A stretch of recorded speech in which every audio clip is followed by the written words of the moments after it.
tell you how highly they speak of him. He has been great for this program and a great pickup. Yeah, no doubt. And I'm going to tell you something else. Getting an opportunity to go down and talk with Coach Strapp the other day.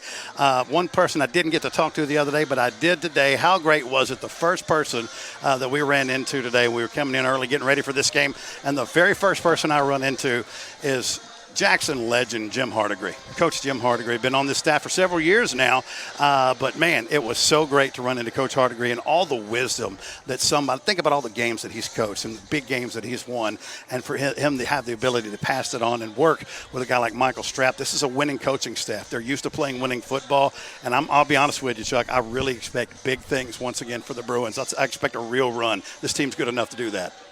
Yeah, I don't see why they couldn't. Some good teams, in the way some good teams just right here in the same town. You know, Jackson Christian has got one of the most electrifying players in this division, in Division II Single A. I'm drawing a blank on his name right now. I'm going to look it up and find it. But if you've been to a Jackson Christian game in the past year or so, you know exactly who I'm talking about. So yeah, there is a lot of tough tests in front of them. But the Bruins have the goods to go all the way this year. I'll say this. On the surface, if you were to ask me who I thought the best team playing high school football in Jackson is going into week number one, there's no way I'm not going to say the Bruins. And not because we're calling their games. I just think they're the most complete football team. Yeah, I would not and could not argue that a bit. You know, you really know you got something, by the way, Chuck, when I'll give you an example. Last night, if you had an opportunity to watch that Trenton Peabody Milan game, both of those teams are going to be very, very good for the entire season. They're both going to go a long way. We know that. And when they get Driggers back, Peabody's going to take it to that other level. Their concern is single A, not these non-region games. They're not worried about Westview, not worried about Milan. Would they like to beat them? Sure, no doubt about it. They've got pride. They want to win those games. But they're going to get Driggers back when it comes time to playing single A football. That's what matters. Yeah, no, absolutely. And what a hard-hitting game last night. I mean, they look like they were in mid-season form. Not that it's a surprise at all, because you're talking about two of the best programs year in, year out in the state, and especially what Coach Jacobs has done year after year after year with the single A squad every single year. It's so impressive. And what a great start. If you're Derek Carr, boy, your stock is high. Quit touching me. Your stock is high. But he doesn't have to pay for dinner at Chow Wagon today. You know what I mean? If you're Derek Carr, you roll up in a Chow Wagon, somebody's comping your meal. The good news is there's a camera looking right at us, so they know. Well, there's always a camera looking at us. Don't you worry about that. I guess we live our life behind camera, don't we? We do. We're on camera. Good grief, man. Yeah, but really excited about this one tonight. Kickoff less than a half an hour away. There's some big games all around West Tennessee tonight. Yeah, we're going to talk about what about South Gibson at Lexington tonight. That's going to be a great game. That's going to be a fun game to go see. I hear the Hornets may throw the ball a little bit. Yeah, I think kind of Howell, is that Coach Howell. That is exactly right. I'm not sure the first name, but I know Coach Howell is quarterback. Heath Howell, I believe is the young man's name. That's what we were told yesterday. So. Okay, I'm not going to argue that. What's the new coach's name? I thought his name was Coach Howell. It might be. Maybe that's his son for all I know. All I know is when I watched them scrimmage Trenton Peabody, they were throwing that ball all over the place. Yeah, that's a brand new, different offense for the Hornets. So I hope we get to see them. We'll at least be able to see them on our family of networks here at Worthy Road Studios. They'll run into somebody on there. We'll be able to watch some film on them. We like to take a second to thank our advertisers. The replay sponsor tonight, and I mean, high school football, this replay, you don't see this just anywhere except for Worthy Road Studios. We'd like to thank Carlock and Nissan. The pregame sponsor that you're listening to right now is Brooksy's Barn. The corner logo sponsors that you'll see on your screen tonight are Mitchell's Body Shop, Jones Chevrolet, and the Blacksmith Restaurant. Scoreboard sponsor tonight is Thompson & Smith Insurance.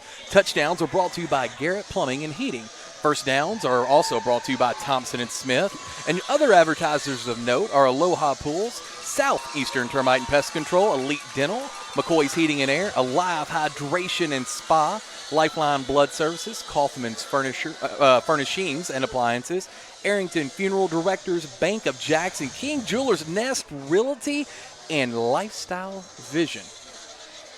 Your turn to talk. That was a lot. Well done, Chuck. And I'm watching. I got to tell you, I want to go back over to the Crusaders part for just a minute. Just soak that in for a second, Chuck. And for the viewers, if you did not get to see the Crusaders last year, what we're watching right there, that's a miracle right there. And it speaks to Coach Scott Aiken. Last year when we called these games, and they were really hard to watch. It absolutely was not Coach Aiken's fault by any stretch of the imagination. But there was little structure. There was no personnel. And I look over here now and look at the hustle of that. Yeah. You see that right there? We've got almost 50 players on this team hustling to the ball, running, diving, jumping, doing their thing. They look like they're inspired and they're ready and they want to play. Now, do I think they're going to win this game tonight? I do not. But I love what I'm seeing over there. And people almost pretty much gave up on the program that 5 years ago played for the 3A title against Alcoa and was in it into the third quarter. Coach Wallace is one of the assistants on this Liberty team. He was on that staff that went all the way to Tennessee Tech and played for that state title game. He has brought an injection of intensity. And I talked to Coach Aiken this morning. He's like, man, and here's what's great. You know, we give young people a hard time. Oh, they got no discipline. Oh, they won't do nothing. Just want to hang out and play. They don't do nothing. Coach Aiken told me the more discipline that he gets with Coach Wallace, and Coach Wallace, the more discipline he gives, the more people came out. The more players showed up and wanted to be there. They didn't like what they saw. And let me tell you something. I've seen and I've been a part of losing high school football teams. And when that's the case and they're walking the halls and your peers are talking bad about you, do you really want to go for 2.5 hours in the heat after school and practice like that? It takes a special kind of kid and a special coach to make that happen. Ladies and gentlemen, he's pumped up. I'm excited. We're going to take a quick break to thank our sponsors and come right back to Carlock Automotive Field or Stadium and Kirkland Field, home of the USJ Bruins, as they get ready to battle the Liberty Crusaders.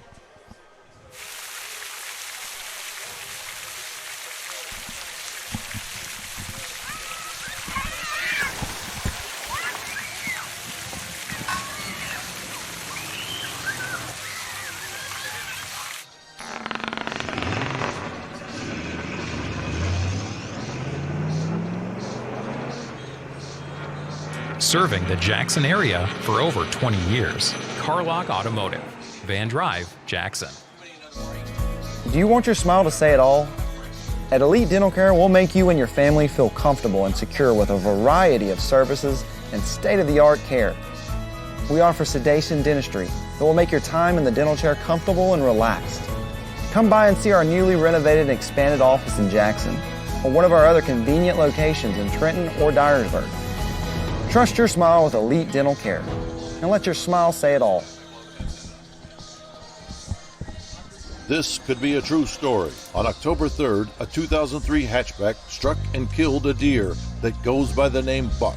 I know, right? He now has Buck's head proudly displayed on his living room wall.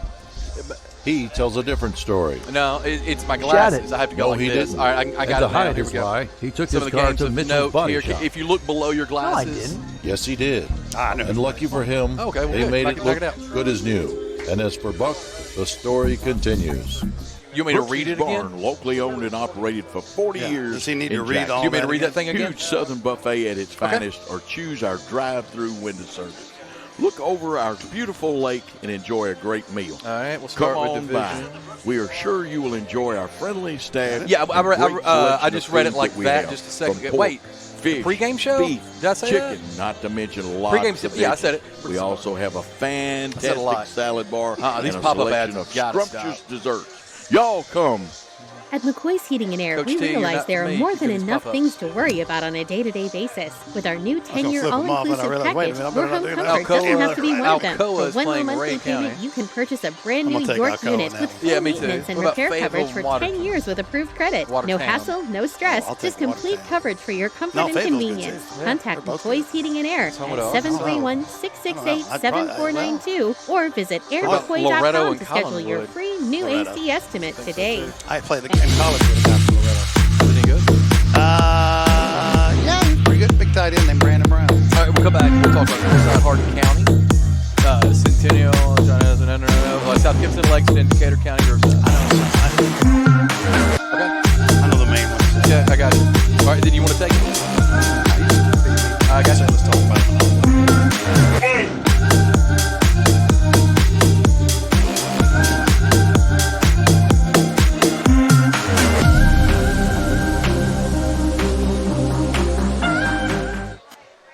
Welcome back to Kirkland Field, home of the USJ Bruins. I'm Chuck Walker, joined tonight by my best friend, Seabass here. We got a football Friday night finally.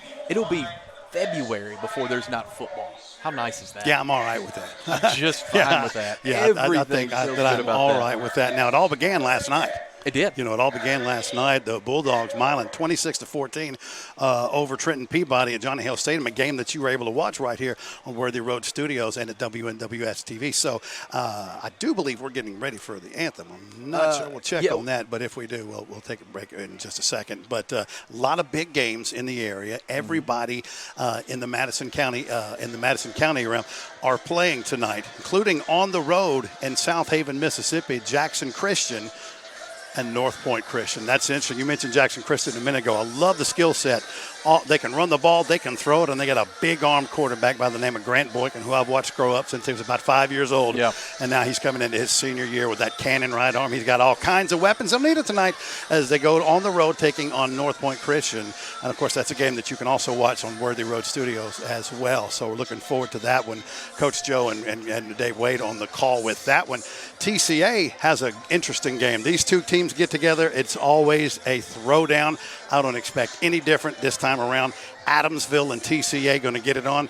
This time it's going to be in Jackson over at TCA just down the road. Dave McCauley and Stan Gerard on the call for that one. And, of course, you can watch it right there on Worthy Road Studios and WNWS TV. By the way, we want to thank our good buddy Bryce Mott back at the studio, Jackson's News Talk 101.5 FM, as he is producing and directing on that end, and wanted to say hi to him and to get ready for the post-game show tonight after this game is over. Looking forward to that post-game show. Absolutely. We'd like to also thank our sponsor of the pregame, Brooksy's Barn, for sponsoring our pregame talk tonight.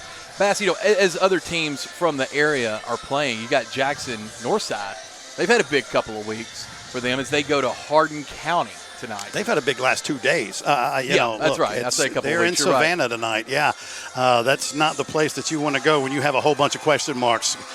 Hardin County's turned themselves into a top 5 program in West Tennessee, and I don't think that changes this year. Coach Smith has got one heck of a team, and I'll be interested to see. Now, look, Northside is a rebuilding team this year, regardless if nothing had happened. All right, so we already know that to be in the trenches, skill position, quarterback position, everywhere. They're going to be rebuilding, but as we mentioned, Cedric Hampton taking over for Jesse Powell. All right, Bass, we're preparing for the national anthem here.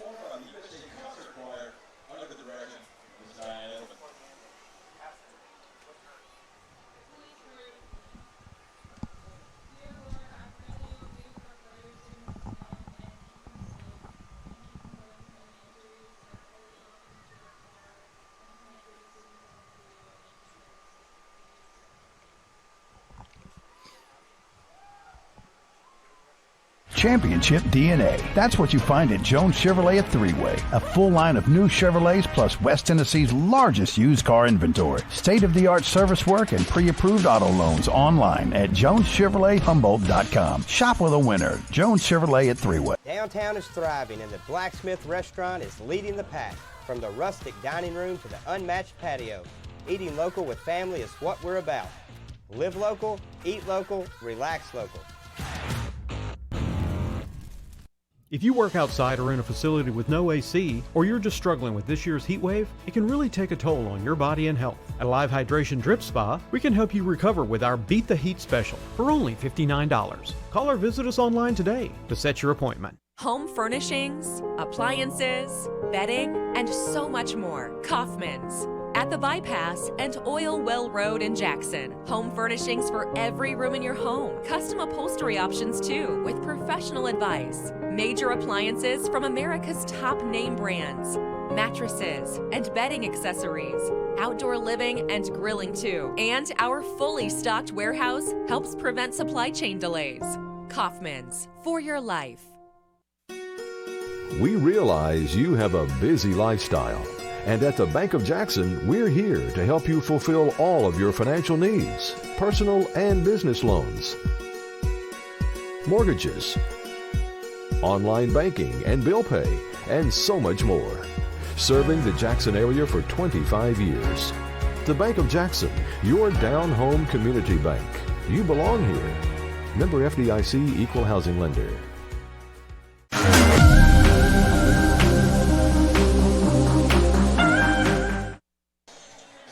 Welcome back to Kirkland Field, home of the USJ Bruins.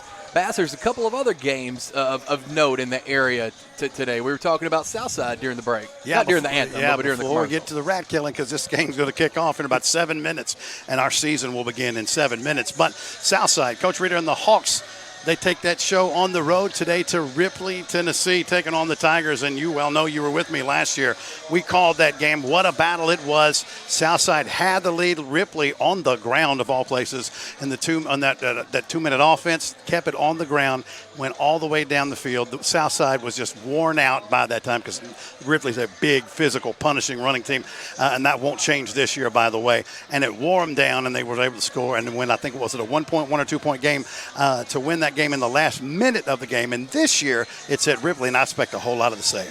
Yeah, I don't think so. If I'm remembering the right guy, the running back was a sophomore last year. He was built like a tank. 31, yeah. Yeah, if I'm remembering the right guy. So he's just a junior. So yeah, he got a large line share portion of the carries last year. I can't imagine that being any different. If I remember, was his last very, name. very well could have been. He was a large man. Punishing running style. So we'll see if Coach Reeder and the Hawks can get a little revenge for last season's season opener tonight in Ripley. Well, Bass, what about we open up this week too with Crockett County hosting Dyer County, hosting the Choctaws. Yeah, look, they got beautiful new digs in Alamo. Absolutely. That's your alma mater. You'd be proud. You need to go check it out. Yeah, can't wait. New field and everything for Coach Ward and the Cavaliers. It's been a tough couple of years for the Cavaliers the last few years, and the main culprit has been Dyer County, because especially 2 years ago they possum stomped them, and then last year beat them once again. This time they're going to christen the new digs.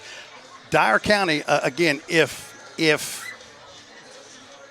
there's anything to be taken from scrimmages, Dyer County got dealt with by this Bruin team and by Jackson Christian. They both lit them up like Christmas trees. Now, the Choctaws have been a solid program for the last 6-7 years. I've been told they may be down a little bit, and there's a lot of optimism in Alamo this year. So they're expecting a win. I'm expecting a win. I got Crockett County getting revenge for the last couple of years and winning tonight at home. Yeah, that'd be a great start for all the Cavaliers. I hope you're absolutely right. What about a game that's, especially as of late, but really historically always been a big game, the Mustangs of Huntington playing host to those Rebels in McKenzie? And I was hoping you weren't going to say that game, because that's the toughest game on the ledger for me to try to pick. Man, both of these teams, great playoff runs last year. Huntington's ended a little abruptly. McKenzie makes it all the way to the state championship game and falls just short to a program who's been there and done that so many times in South Pittsburgh. The Pirates ended up winning a close game there, but Coach Comer and the Rebels, fantastic season. They got a couple stud players on there. It's hard to go to Paul Ward and win a football game. To beat the Mustangs, man, everything in my body says go with the home team, but I can't do it. I'm going with the Rebels. I'm going with Coach Comer and the McKenzie Rebels. And I can't call it an upset. They played for a state title last year, so I'll say McKenzie in a close one.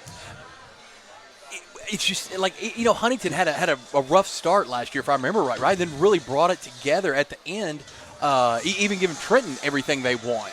Did they even beat Trenton? Am I remembering that right? Who was the loss for Trenton last year? It was a surprise. Yes, they did, and it wasn't close. How do you bet against Huntington? I'm with you with the Rebels. I think so. I don't feel comfortable betting against either one of these teams. Well, the good news is I'm not going to bet on any of them. Well, that's not what we talked about during the break. Well, I lied to you then, and I'm telling the truth now. But yeah, look, I mean, this, like I told you, this is the hardest game on the ledger. The only outcome that's going to surprise me is if one of these teams walks off and leaves the other. And, if that's ever going to happen, week one would usually be that case. But these are two programs, just like we saw last night, they're so good that I expect to be something close to midseason form right out the chute. Bass, we got to take one more break before we go. Sure. But on the way out, I do want to ask you about one more game of note, because we're actually going to be there next week. The Golden Tornadoes of Union City roll into Lake County tonight. What do you think that's about another that one, man? That'll Union be City expecting to have a better season than the past couple of years this year. A lot of expectations there. I was talking to a very respected alum, Fred Hawks of Union City. Played back in the 50s. He coached back then. But, yeah, he played back then, Fred Hawks. And he's expecting a big year for the Tornadoes. You're talking about two teams who are perennial playoff teams, and Lake County, who's played for a title in the last two games. Give me the home team. I'll take the Falcons. You got to take the Falcons. Well, guys, the Bruins and the Crusaders are getting to the field. We're gonna talk this one all the way through. We're not even going to break. We're gonna talk this all the way through. We're 2 minutes away from kickoff here. We got the coin flip going down right now. We would like to remind you again that the pregame show is being brought to you by Brooksy's Barn. Bass, can you see numbers for captains there for USJ? Let's see what we've got here. I've got it. Looks like number 18, Berkeley Pettigrew, is out there. Number 31, Kevin Finch. He's a senior. And now I've missed. You're getting number 2. It's going to be 62 and 2. All right, number 2 is senior Parker Barnes, and number 62 is senior Mark Cox.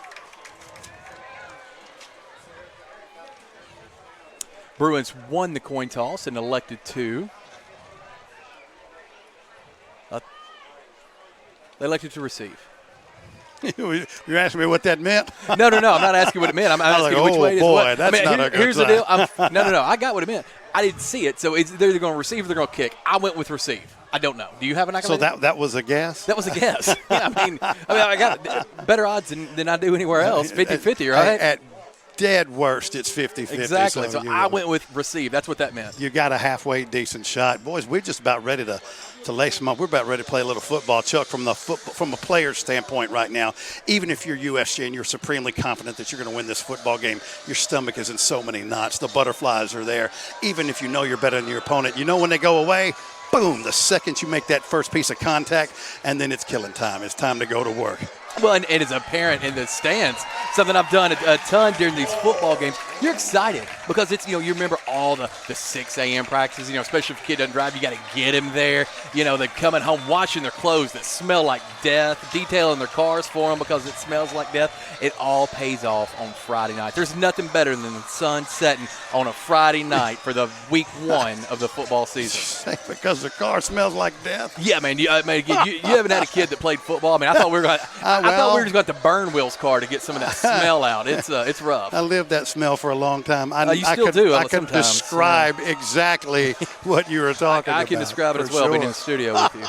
Oh, we're back on that again. I'm sorry. No problem. I'm hot and I get angry. I'm going to try to let my better side come out, though.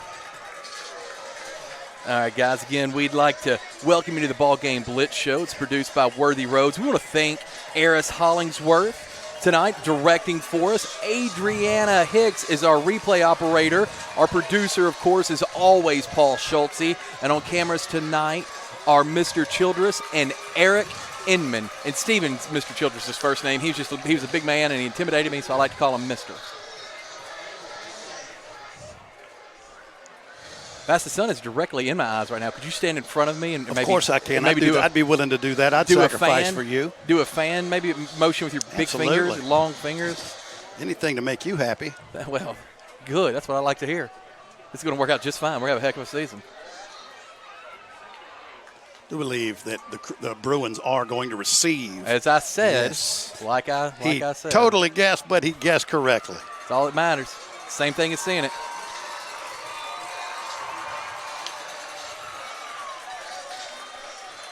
Like back deep, we're going to have Jace Barksdale and Drew English for the Bruins.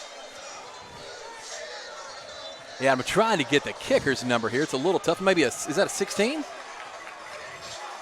I will say this, for Liberty numbers, that is the best that I have ever seen as far as being able to highlight them. They usually are silver on that white, and from way up here, it's real tough. It is very, very difficult. I said 16. I don't see a 16. I just don't know if I can see it. Maybe in a minute. Maybe it's a 12. Yeah, in a few minutes, that sun will go down, and you'll be squared away, sir. We'll be exponentially better when the sun Ethan goes Schweer, down. if it is 12. It could be. That's what we're going with.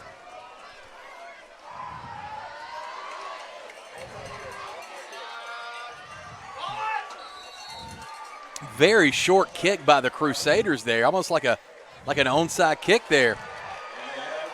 I think here's what happened. He went off the side of his foot.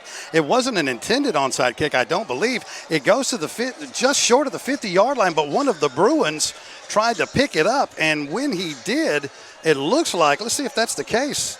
Are they going to give Liberty this football? Yeah, Liberty's got the ball. They fell on it. Okay. Liberty fell on it. The Bruins did not have to touch it. It was gone about 9.5 yards, and one of the guys on the front line for the Bruins went down. He didn't have to, but I think he thought it might have gone 10. It was just a little bit short of it, so a break for the Crusaders right out the gate. Not the way you want to start it for the Bruins. 1 second into the season, and they've turned the ball over. Yeah, what a great draw up there on the kick to go onside kick to open the game up. I think it was on purpose. I think it worked just like they drew it up. Now let's see what Rashawn Williamson and this Liberty offense has. Williamson sets up.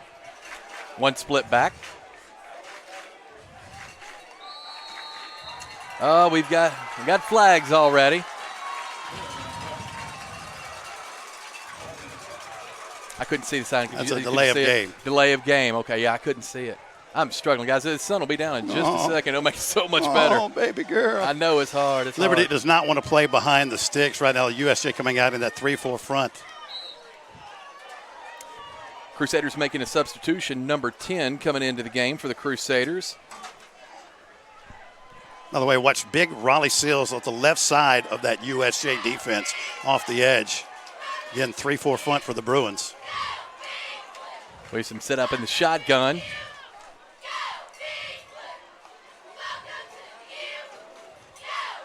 Handoff up the middle. It's going to be the handoff number 20 there for the Crusaders. That's Lewis Harris. It's going to be a gain of about, 3 there, Bass? Yeah, absolutely. And Alex Wallace, the Mike steps up, comes in, makes a beautiful tackle for a gain of about, we'll call it 2 yards, setting up 2nd and 12. Yeah, 2nd and 12 for the Crusaders. And like I said, you don't want to play behind the sticks, but they found some space up the middle. Yeah, Wallace, an impressive athlete.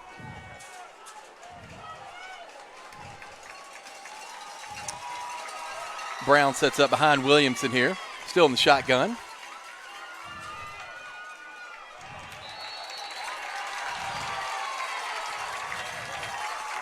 That's just back. That's behind the line of scrimmage. It looks like it's going to be about a 2-yard loss. I didn't see the tackle there, Bass. Yeah, that's a pistol formation, and that was number 61 for the Bruins on the tackle on that front line. That's Rory Jones from his zero technique, eating up that middle of that offensive line. 3rd and 10 here. If you're the Crusaders, or 3rd and 12 here. If you're the Crusaders, you think you got to air it out. But I haven't known that we've seen a pass from Liberty in the past couple of seasons. They feel better about their passing game. They'll come out in a 4-wide set, trips to the short side. Williamson sets up.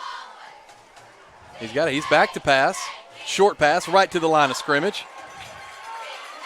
Positive gain there on the run by number 6. That's Lanier Alexander. That gain looks like it's going to be enough for a first down for the Crusaders. Well, it was just a quick hitch to the short side flat.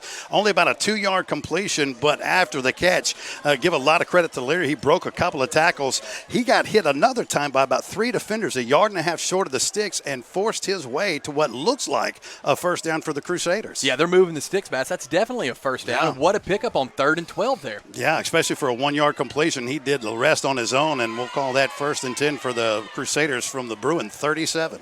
Yeah, Williamson sets up again in shotgun. I guess we're going to see that all night long tonight for the Crusaders. He's back past just a little wide. That was intended. Just slinging it out of the backfield. There's intended for number 20, Lewis Harris. That's incomplete. It's going to bring up 2nd and 10. Yeah, it was a great job by Sam McMillan. The mic there, he recognized that as a swing pass into the wide side flat. You disguised that a little bit better. That was hey, I'm about to throw a swing pass in the wide side flat. McMillan saw it, took a great angle. Crusaders have the ball, 2nd and 10. Looks like they're on about the 37-yard line. A little bit of confusion for the Crusaders. They swap receivers.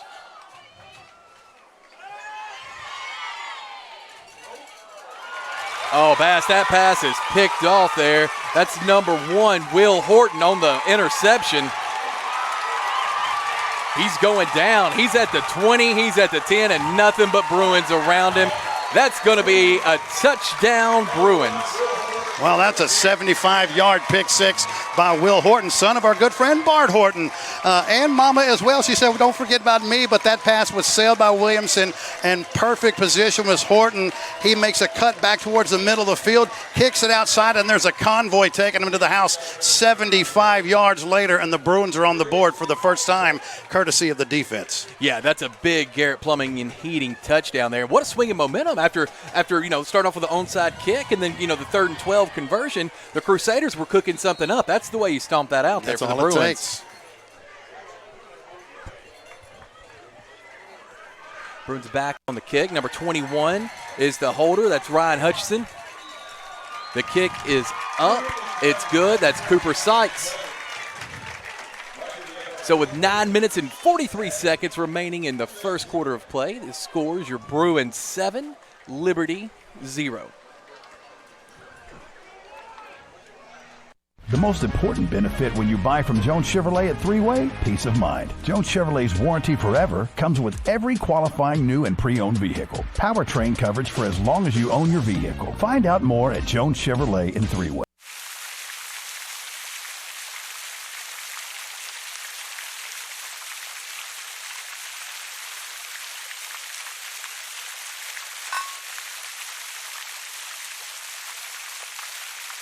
At Nest Realty Jackson, connections and relationships are at the heart of everything we do. We wake up every day with the goal of helping our agents build trust, relationships, and community. Let's connect.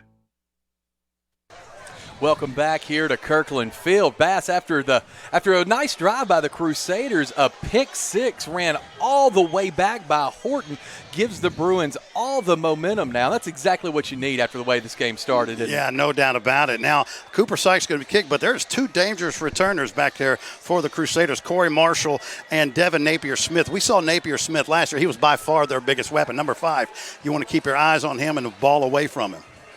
Yeah, and it looks like I've got freshman Drew English on the kick here. Number 9, I believe. Number 9. Yeah, well, Drew you know what I English. just figured out? This screen is so much better than staring at the sun. So maybe I'll you just have no look time at to it. sit for the sun, yeah. Yeah, no, so problem. yeah, number 9, Drew English, a freshman, back to kick. Little short squib kick. It's going to go out of bounds there for the Bruins. Legal procedure. That'll start on the 35, I believe. Is that right? It's not ideal. You don't love it, but here's what I would say to you. You keep it out of the hands of their two best playmakers right there. You give them the ball. Yes, they get good field position, but you trust your defense. You'll say, hey, you know what? I will trade good field position right there for giving them that football, because that's how they have a chance to stay in the games and getting the ball in the hands like Napier-Smith, guys like that. So don't let them have it. Yeah, no, I absolutely agree with you. Big plays. You reduce the number of big plays. You make it earn it on the field. The Crusaders are back. The break in the huddle there. Rashawn Williamson sets up for his second drive of the evening. You know what I like about Williamson is he's doing a good job moving these receivers around. We've seen a couple of switches here since they've broken the huddle here. So gets a handoff up the middle. There's no one there. That handoff is to number 20, Lewis Harris, and he just gets back to the line, if that. Actually, there's plenty of people there, but they're all Bruins. Yeah, no blocking. That's what I meant. Yeah, it looked like big number 71, the Kanye Sawyer right here. You'll see from that 3 technique, just slants right down, right into the ball carrier, nowhere to go. Got a little size on that 3-man front for the Bruins. Yeah, they really do. But they always have a big offensive line and a big defensive line. That never used to be the case, but it has been the last 5 10 or 6 years. Oh, I bet even longer than that. Williamson back on the pass. That's to number 5. That's going to be negative yardage. That tackle is made by the Bruins. That's going to be a loss. It looks like it's going to bring up 3rd and 12. Yeah, that's going to be number 24 that time. Brooks Jones, he recognized that's that swing out there into the short side flat, which means you got a lot of work to do when you catch that ball with very little room. Perfect slant by the linebacker. Perfect tackle. He arrived same time as the ball did, setting up a 3rd and long. Yeah, big play there by Brooks Jones. One of the best catchers in the state of Tennessee, too, senior Brooks Jones. Williamson's back to pass. Really slings it good there. Looks like a couple of receivers got confused. There's a ton of Bruins secondary in the back there. That pass is incomplete. We got a man down on the field for the Crusaders. Yeah, it's one of the intended receivers went up for that ball. Ball floated on Williamson that time, but I think because he couldn't really step up into it, it was pressure off the right side of the edge of that defensive line, and just as Williamson threw the ball, he got popped. Yeah, Noah Spencer back there on the coverage, and Ryan Hutchinson. It's going to bring up 4th down for the Crusaders. Still got a man down on the field here. We'll get you that number here in just 1 second. May have just had the wind knocked out of him. That's going to actually be number 12 for the Crusaders. That's Ethan Schweer, one of their top receivers and playmakers. Yeah, hopefully he's okay. Like I said, just got the air knocked out of him. The way he had his shoulder like that, looked like at first that it was going to be a shoulder injury, but now he's limping. Yeah, well, they collided midair, like on the throw. I think they both went for it. They collided midair, so I thought maybe they, could have been, like you said, the shoulder hurting him. But that turf's harder than it looks. It looks nice and soft and carpety, but it doesn't really land that way.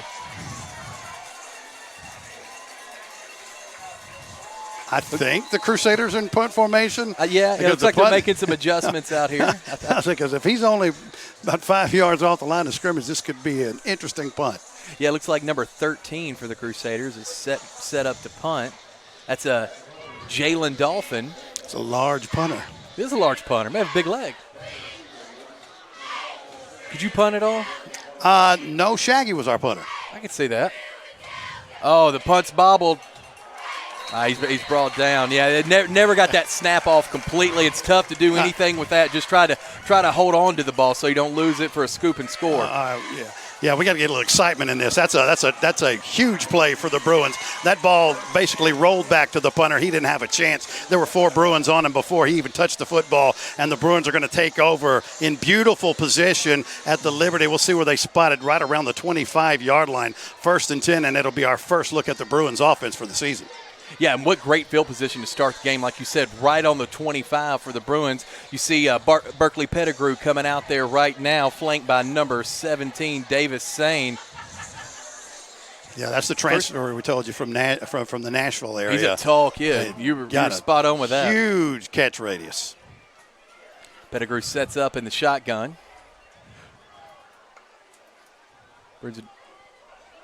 Pettigrew all kinds of time. Throws it kind of right over the top. Yeah, that pass is broken up. That was intended for junior Jace Barksdale. Good job on the coverage there. Just never could pull that one down. Kind of broken up there by the Crusaders. It was, but I want you to watch right here. Follow number 10 off the line of scrimmage. He slants in and goes towards the middle, and when he released, there's nobody there because look at that. That safety rolls over with it, and if Pettigrew sees that, that's an easy 6. Pettigrew back on the pass from the shotgun. Passes to Sane. Sane breaks tackle, breaks 2 tackles, has 3 tackles. He's still going, rumbling down all the way to the 10-yard line. You're close to maybe the 11-yard line. That's going to be good enough for a 1st down Bruins. Yeah, that's Jace Barksdale right there. It's just a little quick hitch right there. He's lined up just off that right tackle. Just hitch it right there in the flat and let him do the rest. Pettigrew sets up. USJ running quick offense. Not giving the defense time to make a lot of substitutions. See the first run of the night. That handoff is to number 31, Kevin Finch. That's going to be all the way down to maybe the 1-yard line. Looking at, if it's the 1-yard line, we got a 1st down. Looking at the spot here. Yeah, that's easy football right there. Finch doesn't get contacted until he's about the 2-yard line. Pettigrew back, still in the shotgun. Got snap. High pass to the back of the end zone, right by the pylon. That's intended for Davis Sane. Well, first of all, that play never should have happened because it should have been a false start on the Bruins. They did not call it, but that should have been an easy pitch and catch. They were, as you mentioned, Pettigrew was targeting Sane. Sane's looking over this side of the shoulder. The ball's on the other side. That right there is I go right back to that because he's got about a 1.5-foot advantage. Even if the safety rolls over, he wins a jump ball. Yeah, don't doubt you a bit there. Looks like some more early movement. I think they are going to get it this time. This is going to be on Liberty, looks like. Yeah, it came across the line then. Okay. And depending here, this should be an automatic 1st down. It wasn't 3rd and goal. It was 3rd and about a yard. So if that's the case, you're going to have 1st down Bruins. You should get it's going to be right at it. It'd be close to it. They're going to say it's still 3rd and extremely short. Yeah, 3rd and inches here. Bruins still in the shotgun. Pettigrew back goes again, insane, and great call on your part. It was there the second time. It's like you've done this before. Yeah, that's I've seen it played before. And the thing about it is really they didn't even use his advantage of his height. The pass was not a high-pointed pass, but the height advantage is so great there for Davis Sane. That's an easy little catch right there for the Bruins. Easy touchdown. Really nice play. Big score for the Bruins. Your scores tonight. Touchdowns are brought to you by Garrett Plumbing and Heating. Number 37 set up for the kick. That's Cooper Sykes for the extra point. Think about being Cooper Sykes. All the years of great kickers coming out of this program, this football program. Some of the best in the state. Following Ben Pledger. Yeah. That kick is up. That kick is good. And with 7 minutes and 19 seconds remaining in the second quarter, scores your Bruins 14, the Liberty Crusaders 0.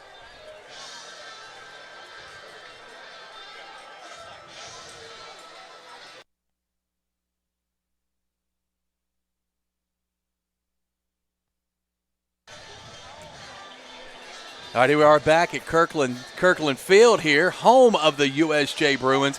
Really nice drive there from short field, from 25 yards going down there. But still, you got to play with the yardage you have. Looked really good there. Glad to see the ball moving good in the air for Pettigrew. He throws a really nice ball. A lot of touch on it. When I was watching him, and this up-tempo offense is not a surprise. I saw that when I came and scouted him, so I knew that's exactly what they were going to do. Anything past the intermediate, at times his ball tended to float on him a little bit. But watching him in the warm-ups, he's a smooth, confident delivery. It's all about that release point. You get that down right, and you're going to be fine. But that right there, that's backyard pitch and catch right there. That's as easy as it gets. Yeah, it was a really nice play call. The Bruins set up to kick it off again. You think they heard me say it and made that play call? I don't know why they didn't, because you called it spot on. Why would they not? That's what it would be. Yeah, why would they not? Because it was so obvious. It's just that any coach in the world is going to run that right back. Yeah, it was definitely there. Number 9, freshman Drew English in. Kicking the ball off again for the Bruins. High kick this time. That's going to be down to the 25-yard line there. Short return by number 14 for the Crusaders. That's Ewing on the return. Short gain, but Crusaders going to take over 1st and 10 around the 30-yard line. Story of that kickoff was the coverage. First of all, the height on that kickoff by English, again, just a freshman, gave plenty. I thought they might call for a fair catch right there. I would have advised that if I was there with Liberty, because now he did a great job of holding on to that, because he got popped by about 5 or 6 defenders. But great coverage that time by the kickoff team for the Bruins. Special teams coming up big. Yeah, I was a yard off. It's the 31-yard line here for the Crusaders. The ball is set here. The Crusaders started – here they go. Yeah, they're breaking the huddle. It's a slow huddle break. I wouldn't be in too big of a hurry either. Yeah, Rashawn Williamson still back at quarterback. He slung the ball a few times tonight. Yeah, they want to throw the ball. First couple of drives. That ball's going to be a handoff. Go to the left side there. Closed down pretty quick by the Bruins. And then come up, and he didn't end up making the tackle, but I love this, and we'll show you on the replay. Watch this, Chuck. Now watch this right here. Read it straight, coming from my safe position, boom. But they're going to show you in practice when they watch that film. That is not form tackle. That is trying to lean with your shoulder and make a tackle. You have to wrap up. So while it was great recognition, it was poor execution on the tackle. Yeah, Will Horton coming in to close it down. 2-yard gain for the Crusaders. They set up. Williamson again back in the shotgun. This USJ defense is looking quick tonight. It's a handoff up the middle. It's to Williamson. That gain is closed down immediately. But I want you to watch something. We'll watch this. You go on the replay. Now, look, you see the Crusaders, they're in a 4 wide receiver set. But, look, there's not a Bruin that's even 10 yards off the football. In a 4 wide receiver set, what does that tell you? They don't think you can beat them over the top at all. On a slant, over the top, anything. Yeah, well, a couple passes have sailed long. We saw him try to throw it down the last drive. We saw him throw it down the field. It was sailed it a little bit long. Williamson back in the shotgun. Bruins are set up 3 linemen.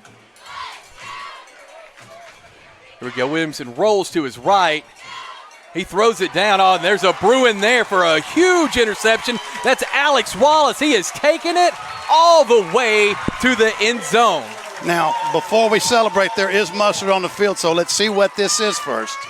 Look at the replay here. Boy, I didn't see anything I didn't this like. This is coming back. This is a personal foul.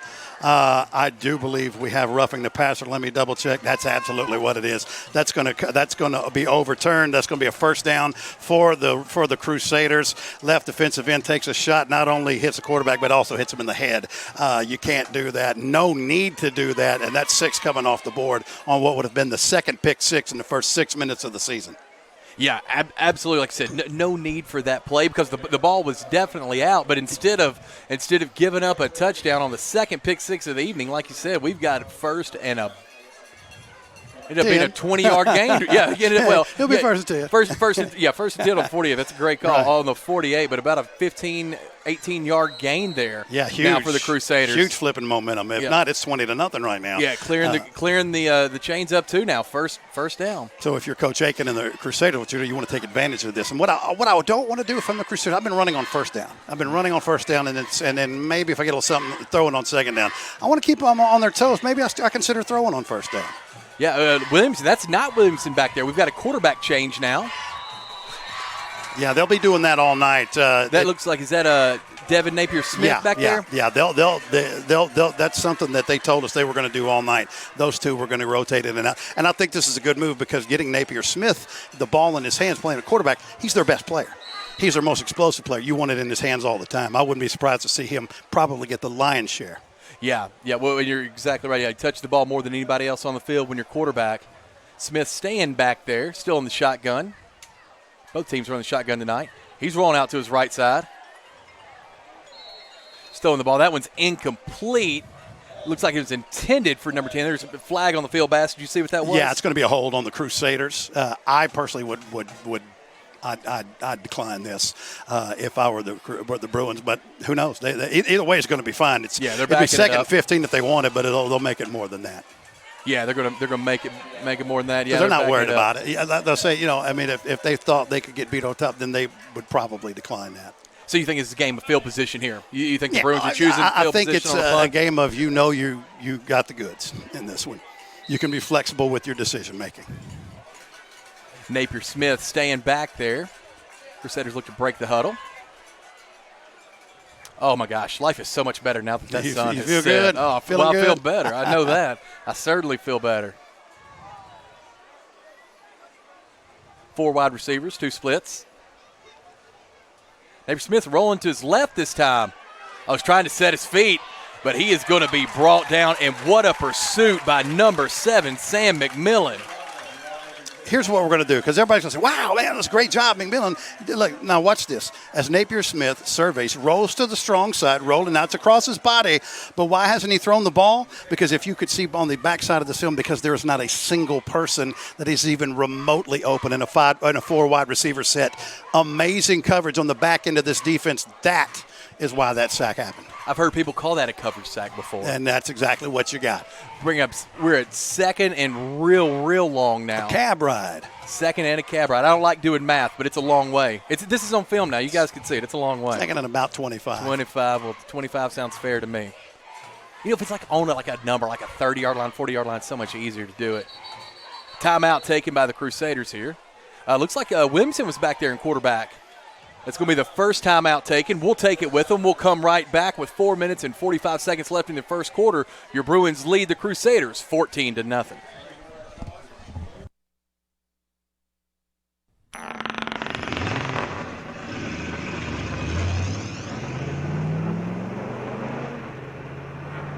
Serving the Jackson area for over 20 years. Carlock Automotive. Van Drive, Jackson. Championship DNA. That's what you find at Jones Chevrolet at Three-Way. A full line of new Chevrolets plus West Tennessee's largest used car inventory. State-of-the-art service work and pre-approved auto loans online at JonesChevroletHumboldt.com. Shop with a winner. Jones Chevrolet at Three-Way. Do you want your smile to say it all? At Elite Dental Care, we'll make you and your family feel comfortable and secure with a variety of services and state-of-the-art care. We offer sedation dentistry that will make your time in the dental chair comfortable and relaxed. Come by and see our newly renovated and expanded office in Jackson or one of our other convenient locations in Trenton or Dyersburg. Trust your smile with Elite Dental Care and let your smile say it all. Coming back from the timeout taken by the Crusaders. That's their first of the first half here. Bass, it's all Bruins, which is what we expected so far. 4:45 left in the first. They lead 14-0. Yeah, only have about 25 yards of offense and still with a 14-point lead. You'll take that all day for Coach Absolutely. And we got a quarterback change, Williamson, back there. That's going to be a handoff this time, Williamson. That's shut down quickly. See, the thing about that, if you're going to do this, and they run a lot out of the pistol formation as well, but in that case, if you'll notice, go back and watch. Now, Williamson just literally holds it out there for the entire defense to see.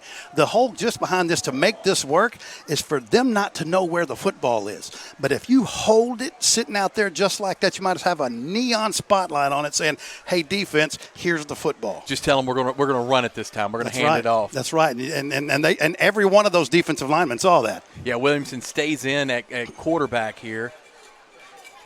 Now, I'm looking for Napier Smith on the field. Is he lined up in the slot right here? This is when you chunk it far as you can throw it. Williamson's pass is incomplete. It was intended for number 12, Ethan Schwayer. That's going to bring up 4th and 25 for the Crusaders. Yeah, Brooks Jones, watch this. Look, he'll see it. You'll see this. Watch, release, and out. Jones with him every step of the way. Nothing doing. Great coverage that time. But on that down and distance, there's no reason not to step back and just throw it as far as you can. What's the worst? They intercepted? Yeah. You probably throw it farther than this young man's going to punt this football. Yeah, you could be right. If they had trouble with the snap, the first punt there for the Crusaders. Throw it far as you can on that down and distance. Would not argue that a bit.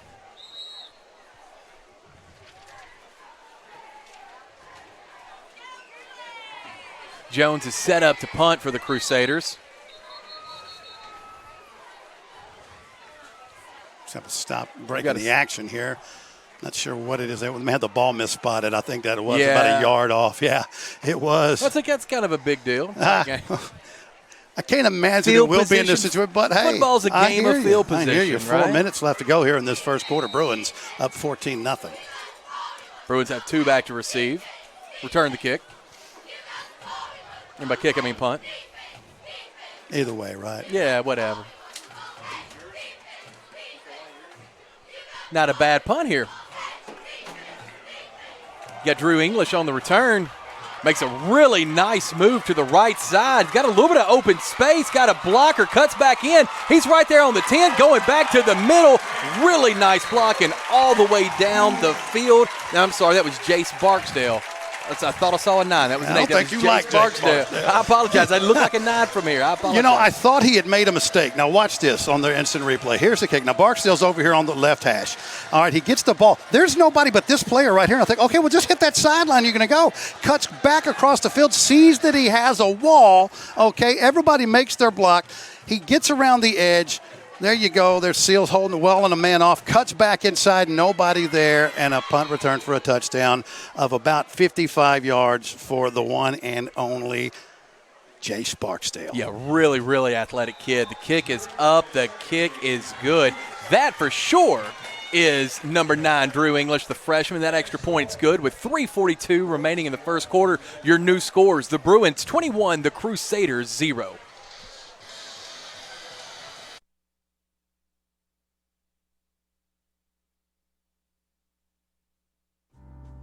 Football looks fun.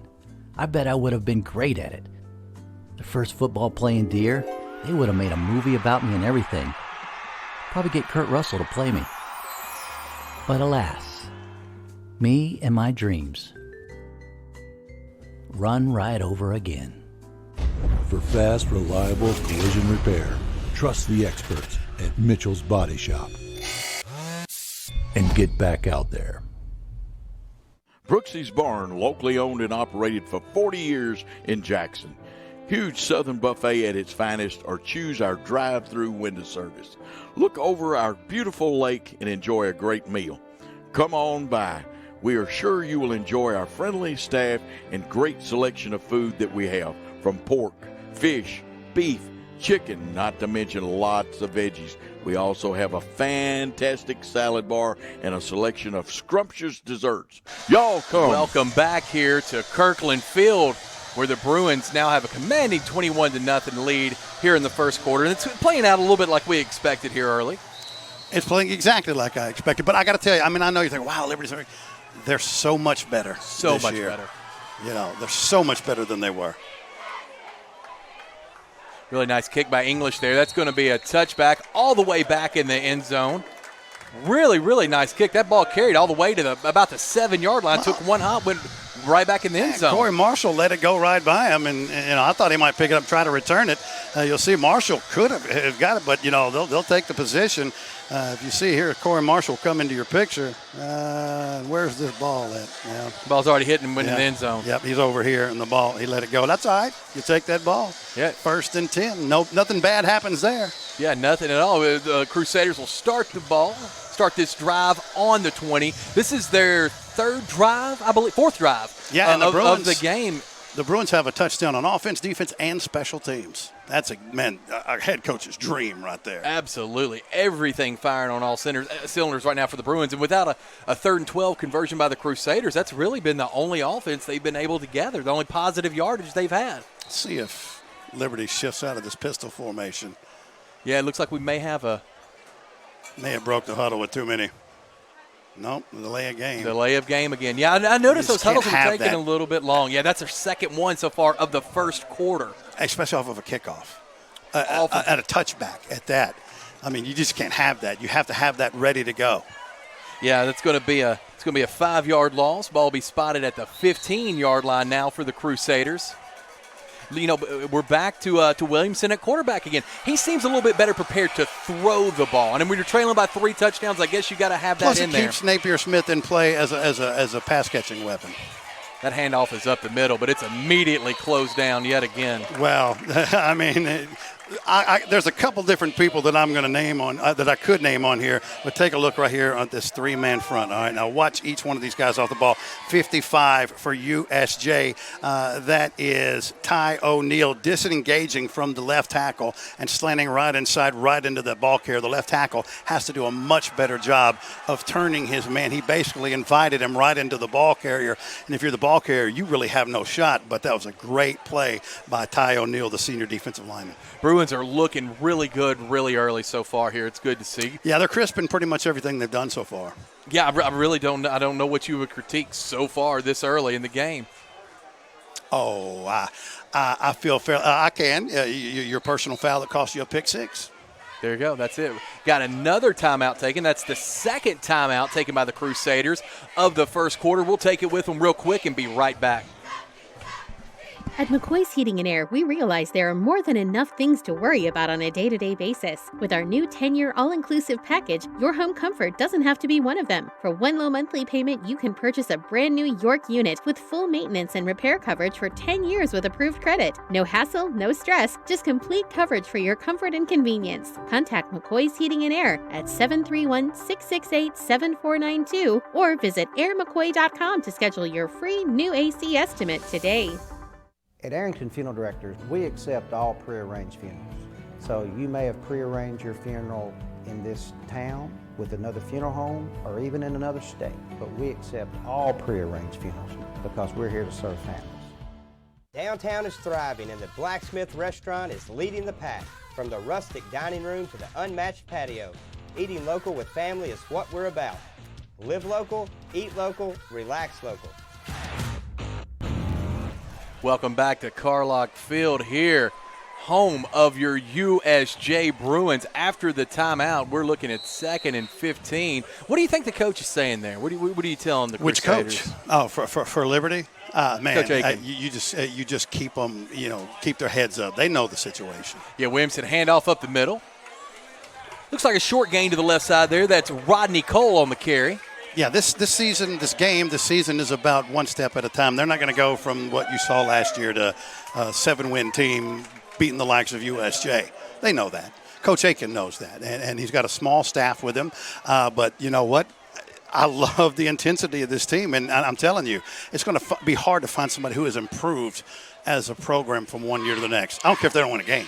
they already look like a much more functional football team. 100%. And more parents in the stands, which I love to see, too, coming to the game. Thank you. More so than we had last year. That makes a huge difference with, like you talked about, hot, long summers, long practice, 2.5-hour practices every single day. Watching your film study on Saturdays, you got another flag coming down here from the huddle. Yeah, this is going to be breaking the field with huddle with too many on the field. They had 12 players. You saw that player just running off right there. They broke the huddle with 12 players. That's the thing that's not okay. Not coming after a timeout. You know, that looks more like last year. You can't come, and again, coming off timeout. You know, that just cannot happen. You count that at the sideline. You don't let 12 people walk out there. Yeah, we're looking at 3rd and 20 now. Ball on the 10-yard line. I think they just called another timeout. They did. Yeah, Liberty. The Crusaders took that's their 3rd timeout. Off of a timeout. 2 minutes, off of a penalty, technically. 2 minutes remaining in the first quarter. The Crusaders are out of timeout. But they haven't run a play since. That's what I'm talking about. They haven't run a play since that other timeout. Has been serving families and businesses in the region through its founding company since 1927. With their many insurance company partners, Thompson & Smith provides insurance products for family, home and auto, contractors, retailers, restaurants, manufacturers, medical and dental clinics, as well as any other business or organization seeking quality coverage, risk management expertise, and customer-focused service. Call them today to discuss your insurance needs. If you work outside or in a facility with no AC, or you're just struggling with this year's heat wave, it can really take a toll on your body and health. At Live Hydration Drip Spa, we can help you recover with our Beat the Heat special for only $59. Call or visit us online today to set your appointment. At Nest Realty Jackson, connections and relationships are at the heart of everything we do. We wake up every day with the goal of helping our agents build trust, relationships, and community. Let's connect. Welcome back here to Kirkland Field.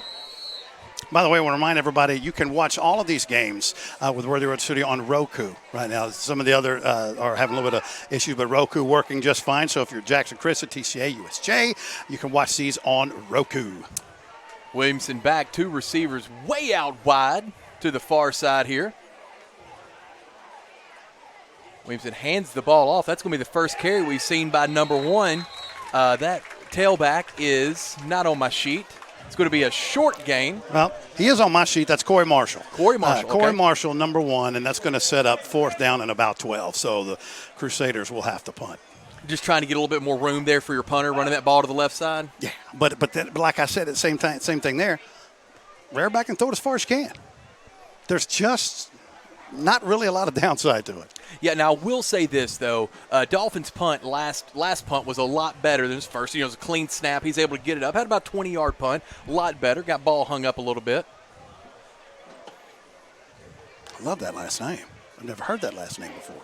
I wish it was mine. Barksdale. We can marry him. Dolphin? Yeah. Barksdale and Spencer back to return for the Bruins. They see Dolphin.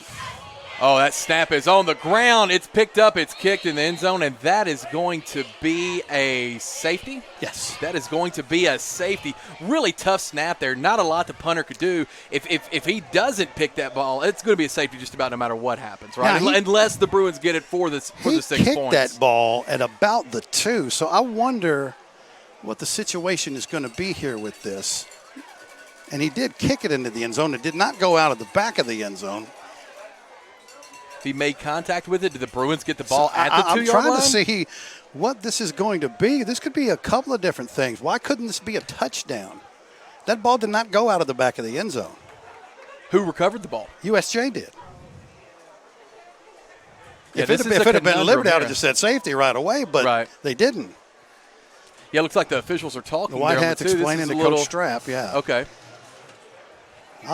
You're right, because I as soon as he kicked it, I thought, okay, it's going behind. It never did. You're right. It stayed in the end zone until they picked it up. So I'm not sure just exactly what happens here. It may be a penalty, and we kick again. Would it be half the distance? Which would be a smart play. I don't know if he meant to. But now wait. They're moving it up.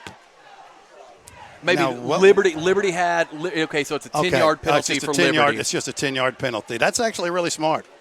Yeah, that worked out just fine. Yeah, I don't really know if he tough knew snap. that or meant to or whatever, but it ended up working out in their favor. Happy accidents. There's a whole book written about that. All right, Crusaders look to punt again.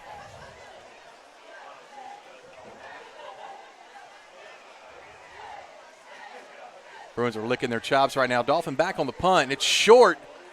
It lands about on the 14-yard line. Takes a Crusader roll. Looks like it's going to settle right around the 21-yard line. And you know what happened there? They tried to push one of the Bruins into the ball there on the punt, but it would have just been down, right? Yeah, you got to get away from that ball. But if you'll notice, look, if you can see, the punter is only about 8 yards away from the line of scrimmage. Normally it'd be 14. And you say, why are they up so close? The clear answer is they can't snap it that far back. Right. I mean, they've rolled it when he's back in regular distance. So they brought him up, and they're getting it there. Problem is, he doesn't have time to do anything. He just has to basically catch and kick, and you're not going to get anything on that. Yeah, no, you really can't. Bruins, again, have had wonderful field positioning all evening. Pettigrew set in the shotgun. One back behind him. Snaps made. It's a handoff up the middle. Carry by number 31, Kevin Finch. Doesn't get quite back to the line on that. Looks like it's going to be a 2 or 3 yard loss there. Yeah, I want to watch this one again because I couldn't tell. It looked like the offensive line had you had one of the guys pulling and it looked like he didn't get out of his stance quite well maybe in time, and the defender snuck in there, and there was just nowhere for the ball carrier to go, Kevin Finch. I don't see that again. Yeah, replay just sponsor did not look tonight smooth. is Carlock Nissan of Jackson. Pettigrew back on the pass. Looks over the middle. High pass. It's caught and brought in. Really nice grab there by junior Jace Barksdale right over the middle. And as soon as he secured that ball, there was nobody in front of him. Well, you see him lining right up here close to the right hash. He just releases completely untouched. I would love to tell you it was a brilliant play. Bobbles and catches it, looks it in, makes the catch. There was simply no one there. No one in the lane, no one covering him. That's as easy as football can get. English back for the extra point attempt for USJ. Ryan Hutchinson's the holder. Looks like the Crusaders crossed the line just a touch too soon. Well, could have blocked the kick if they just I'm glad they blew that dead. Me Yeah, too. That's how you get somebody hurt like that. Absolutely, you do. He was like 8 yards off.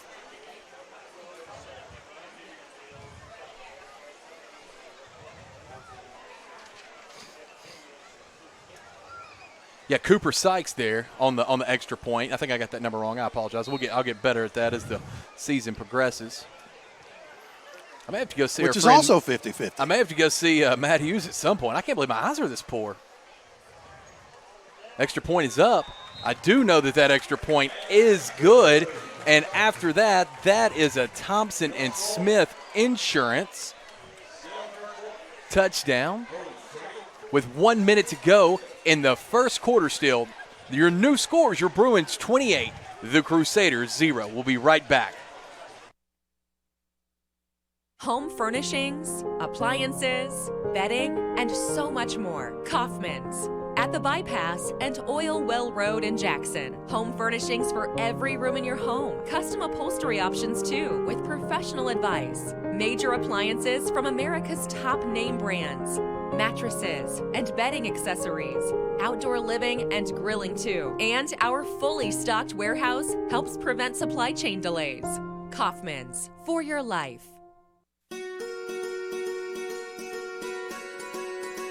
Buying a home is a major milestone, and at the Bank of Jackson, we want to help you achieve it. Our mortgage specialists can assist you with conventional, VA, FHA, or construction loans, as well as USDA and THDA development loans. Serving the Jackson area for 25 years. The Bank of Jackson, your down-home community bank. We are back here at Kirkland Field. The kick is up. That is going to be returnable about the 8-yard line for the Crusaders. He takes it up the middle, but just great coverage there by the Bruins. Yeah, that was Christian Melton leading a charge of several. Hey, look at this. Everybody's staying in their lane. Assignment football. That is nothing new out of Coach Michael Strapp, people being where they're supposed to be. Look at this. Look at that, Chuck. You cannot draw kickoff coverage better than that. I mean, that is how you do it. Host of defenders taking them down. Yeah, every single time. And that's one of those things about football that you really, when you go back and watch it, especially us, when we're able to see this replay here, when we're able to watch these replays, that's oftentimes the difference between very average teams and very great teams. Small things in the special teams. That's right. That's right. Yep. And as we told you, they've scored in every facet of the game so far here. And by the way, guys, we are still in the first quarter. We are still in the first quarter. This game's 40-something minutes old, and we're in the first quarter. Yeah, still 52 seconds left. Crusaders take it. Williamson back in the shotgun for the Crusaders. Split wide receivers. He's going to pass it. Oh, that is a pick. That is a touchdown, and that is number 8, Jace Barksdale, with his second touchdown, his second pick six of the. He had that's that his kick third return. touchdown. Third he had touchdown. A punt return, a reception, and now a pick six. You get that's. I mean, that's the dream. You don't do that in football, and he's already done. And he's done it in the first quarter. Yeah, still 45 seconds left in the first quarter. Yeah, Barksdale there. That pass never really had a shot. He had it just sniffed out. It looks like it kind of came out of the side of his hand. It was a little wobbly there on the extra replay, but yeah. You've got to go through your progressions, check it down. It's not there. The defense saw it coming the entire way. That's easy. And this USJ defense is just too good for that. The extra point is up. That hits the top left pole of the upright. That extra point is no good with 45 seconds left. Your new scores, the Bruins 34, the Crusaders 0. We'll be right back.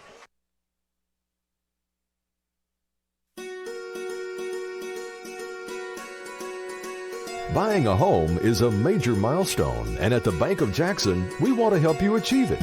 Our mortgage specialists can assist you with conventional, VA, FHA, or construction loans, as well as USDA and THDA development loans. Serving the Jackson area for 25 years. The Bank of Jackson, your down-home community bank. You belong here. Member FDIC, Equal Housing Lender.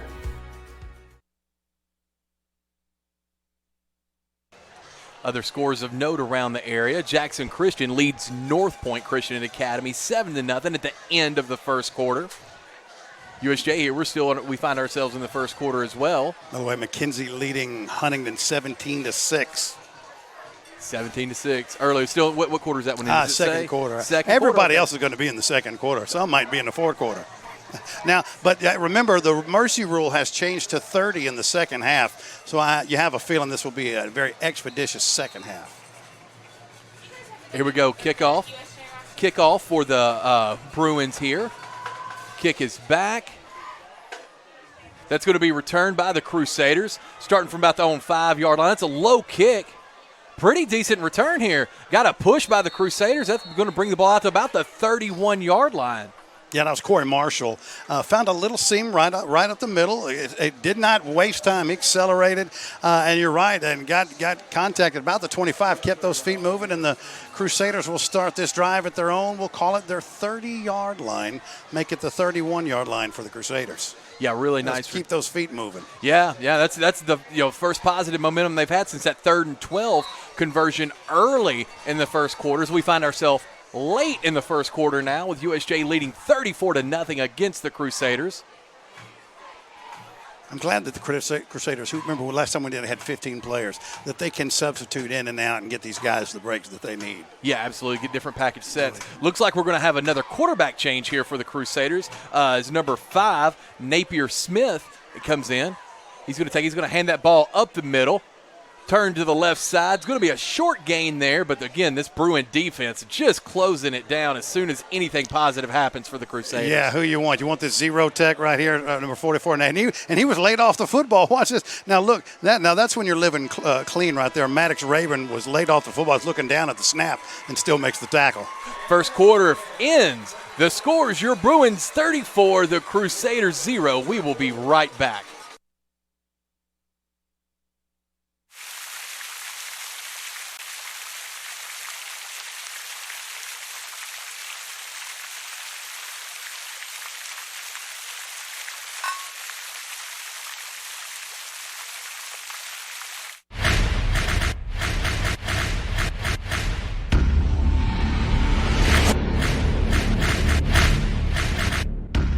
Serving the Jackson area for over 20 years. Carlock Automotive and Drive, Jackson.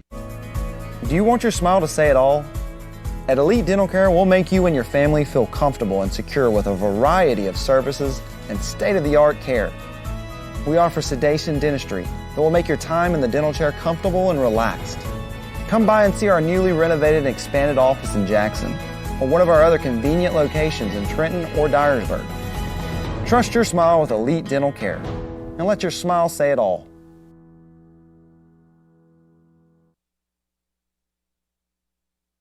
We're back here at Kirkland Field, home of the USJ Bruins, with just about everything going right for your Bruins in that first quarter of action as they lead the Crusaders 34-0. Bass, what did you take out of that opening quarter of the season? A lot of time. Okay. A lot of time. That was nearly a 50-minute. It was a 50-minute quarter. Special teams, outstanding for the Bruins. Defense with a couple of pick sixes. Offense is crit. The offense doesn't even have 50 yards of total offense in that first quarter, but they have a 34-point lead. You'll take that all day. Napier Smith set up in the shotgun here for the Crusaders. Got one back there. It's a handoff to number 22. And again, soon as he busts it to the right side, there's 3 or 4 Bruins waiting for him. Yeah, leading the charge that time, junior Sam McMillan from his linebacker position right here. Watch this. Read, scrape, off your man, boom, wrap him up. That's easy. That's textbook defense right there. That is how you play the linebacker Are you position. teaching to be patient there? Is that what you're teaching? Yeah, you see, he didn't overcommit to anything. Because if you overcommit, you can get beat, right? Yeah, he would have been out of position, but he read it perfectly. Yep, it brings up 3rd and about 6-7 for the Crusaders. They'll have 2 wide out to the left side. Napier Smith still in there, and he has shown that he will not only run it, he will throw it as well. Looks like we have maybe an officials are meeting here. You ain't gonna believe this. Looks like the officials are having a talk, and he's over the ball. Nothing has moved yet. Except maybe one of the USJ coaches, maybe Coach Hardigree, has a question about what's going on. Possibly where to eat later. You said for me to come by.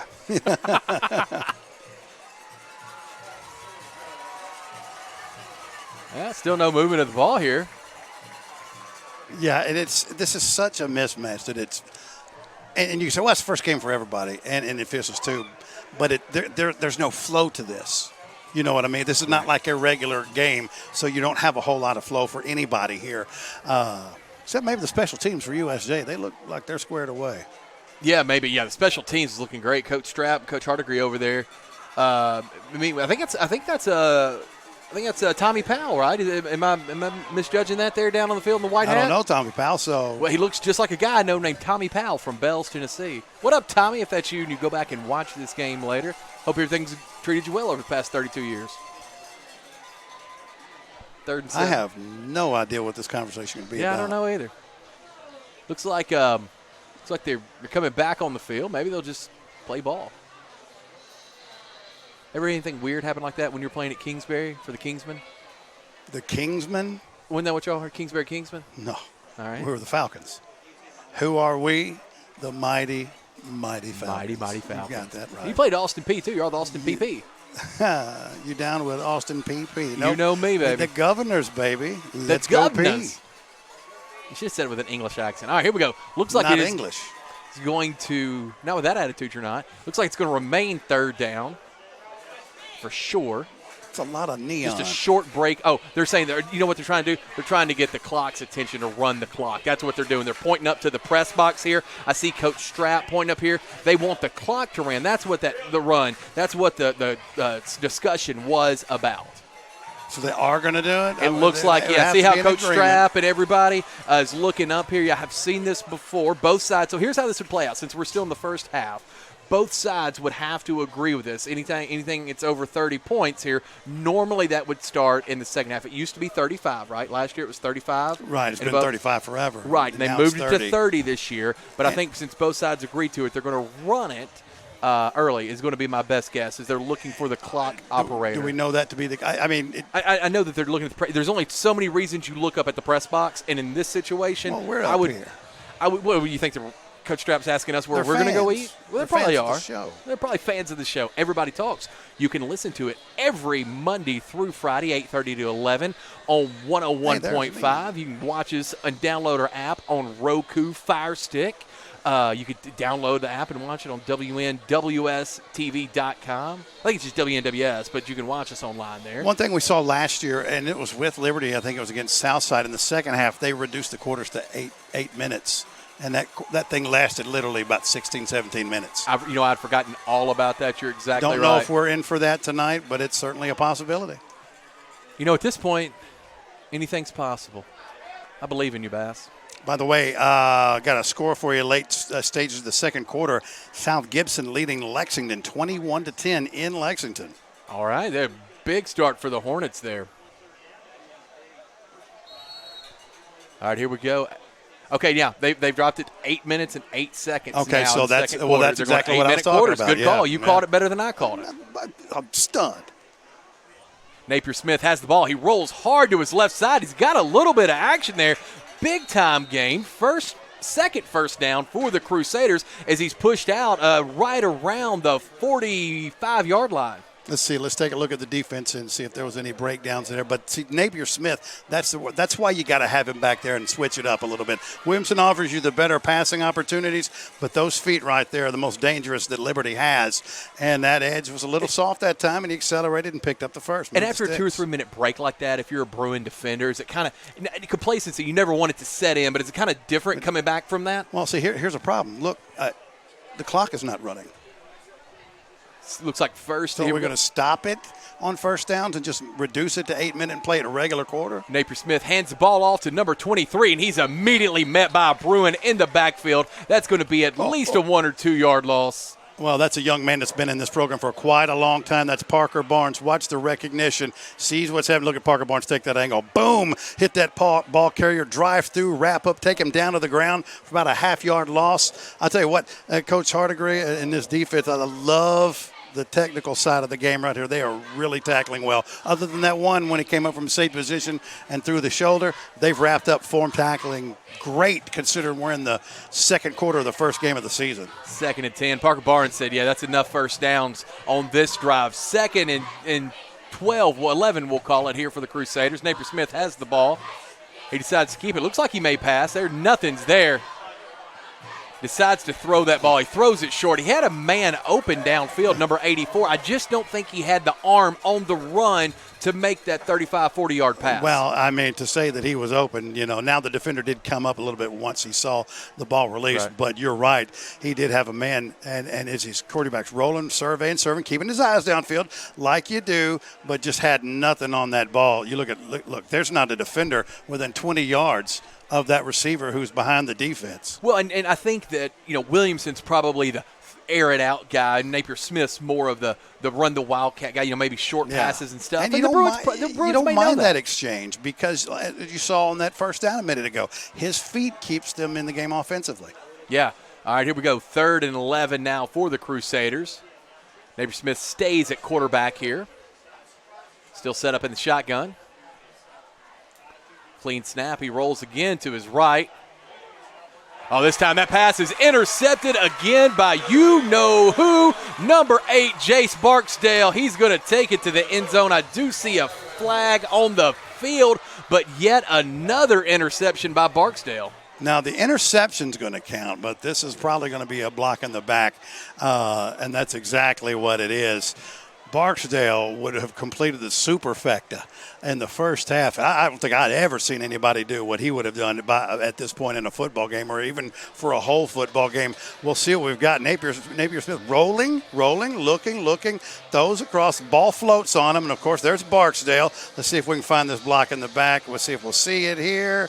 I didn't pick it up, but what are you going to do? You'll take the interception. Yeah, no, absolutely you'll take the interception. What an incredible first half for Barksdale. And again, folks, we'd like to remind you these replays are brought to you by Carlock Nissan, and it's some of the coolest stuff you're going to see in any high school stadium anywhere. I mean, I'm telling you, could you imagine as good as you say you were if you were playing and you had this HD quality out there? If Paul Schulte and the good people at Worthy Road Studios were picking up on a young Mr. Parker? Well, first thing you need to know, I was that good. That's the I didn't first say thing. you weren't. I did say you didn't. So make sure that you know. All right, that you said you were that good is what I said. That good. Here we go. First down, Bruins.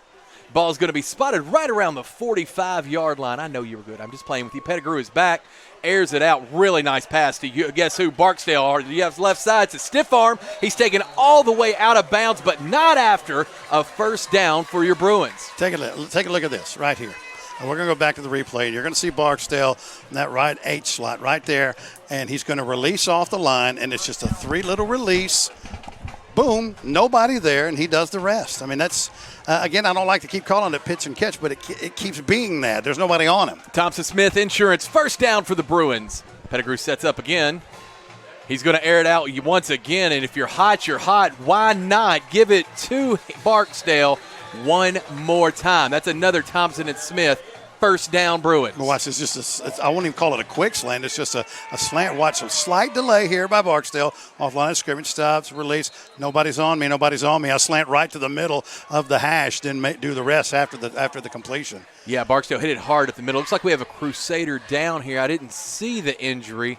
Is it hot enough for cramps? I mean, it's humid as all get out. Yeah. It's not as bad as it's been some early weeks. We're gonna take the timeout with them. Again, 6 minutes, 55 seconds left to go in the first half of action. Your Bruins lead the Crusaders 34-0. Turn to the experts. Since 1955, Garrett Plumbing and Heating has been the leader in plumbing, heating, and air conditioning service and installation for West Tennessee. A proud supporter of USJ Bruin Athletics, we are your local Carrier Factory authorized dealer. Call Garrett Plumbing and Heating, 668-3339, for all of your plumbing, heating, and air needs. Championship DNA. That's what you find at Jones Chevrolet at Three-Way. A full line of new Chevrolets plus West Tennessee's largest used car inventory. State-of-the-art service work and pre-approved auto loans online at JonesChevroletHumboldt.com. Shop with a winner. Jones Chevrolet at Three-Way. Welcome back here. Kirkland Field, home of the Bruins. That's a Thompson and Smith first down there on the pitch and catch. Gotta feed the horse in the backfield, don't you? He is back there. Pettigrew sets up. He's going to throw again. Right to the pylon. That pass is complete. We're going to have a Garrett Plumbing and Electrical touchdown Bruins. Yeah, that's David Sane, the first-year player. In this program, he's a senior, but first year with the Bruins. Just easy release, no jam. He's got a 1.5 feet, and he's not even having to fight for the football. He doesn't even have to go up. It's just delivered by Pettigrew right into his arms, and the defender has no chance. I've really been impressed with Pettigrew tonight, the way he throws that ball. I'm telling you, I watched him a little bit as a freshman throw. I knew he had it in him, and just throwing great pass after great pass. Extra point for the Bruins here. That kick is up. It may have been blocked. I think it's going to be a little short. I don't know if somebody got a hand on it or not, but Cooper Sykes' kick is just a little bit short there. So with 6:24 to go, the score should be 40-0 now for the Bruins over the Crusaders. Yeah, it is, and I don't think I think they just reduced the time. They're going to play it out. From 12 to 8. Stop here the clock in the on second touchdowns. quarter. They'll run it like they normally do for this last 6:24, and then clearly in the second half. I would not be surprised if third and fourth quarter being 8 minutes, and the second half takes about 15, 20 minutes to play the whole thing. Yeah, with 6 minutes. So honestly, we're probably less than an hour from the end of this game. Yeah, very well could be. Yeah. And the Bruins have have more to scores from around here. Yeah, we absolutely can. Look at McKenzie piling it on Huntington at the half. The Rebels 24-6. Man, I did not see that coming. When I say the one thing I would be surprised if one off and left the other. Right team. Wrong outcome. Yeah. Holy cow. Boy, Dyersburg on top of MLK Prep, the former Fraser High School, 35-0 in the first half. Yeah. I did not know that. Can't say that anymore. Look at me. Look at Walker Valley over Notre Dame. I called that game early, 24-0. Who, me? Yeah. Yeah, well, Walker Valley walking horses. I sponsor the team. Are they walking horses? You think it's funny because I called it the Kingsbury Kingsmen? Why not? Deer Park Deer. Yeah.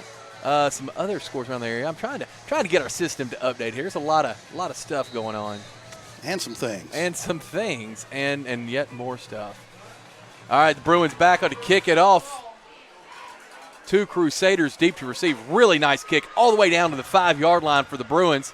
It's hard cutting up the middle. Just found a lane. Broke a tackle for the Crusaders.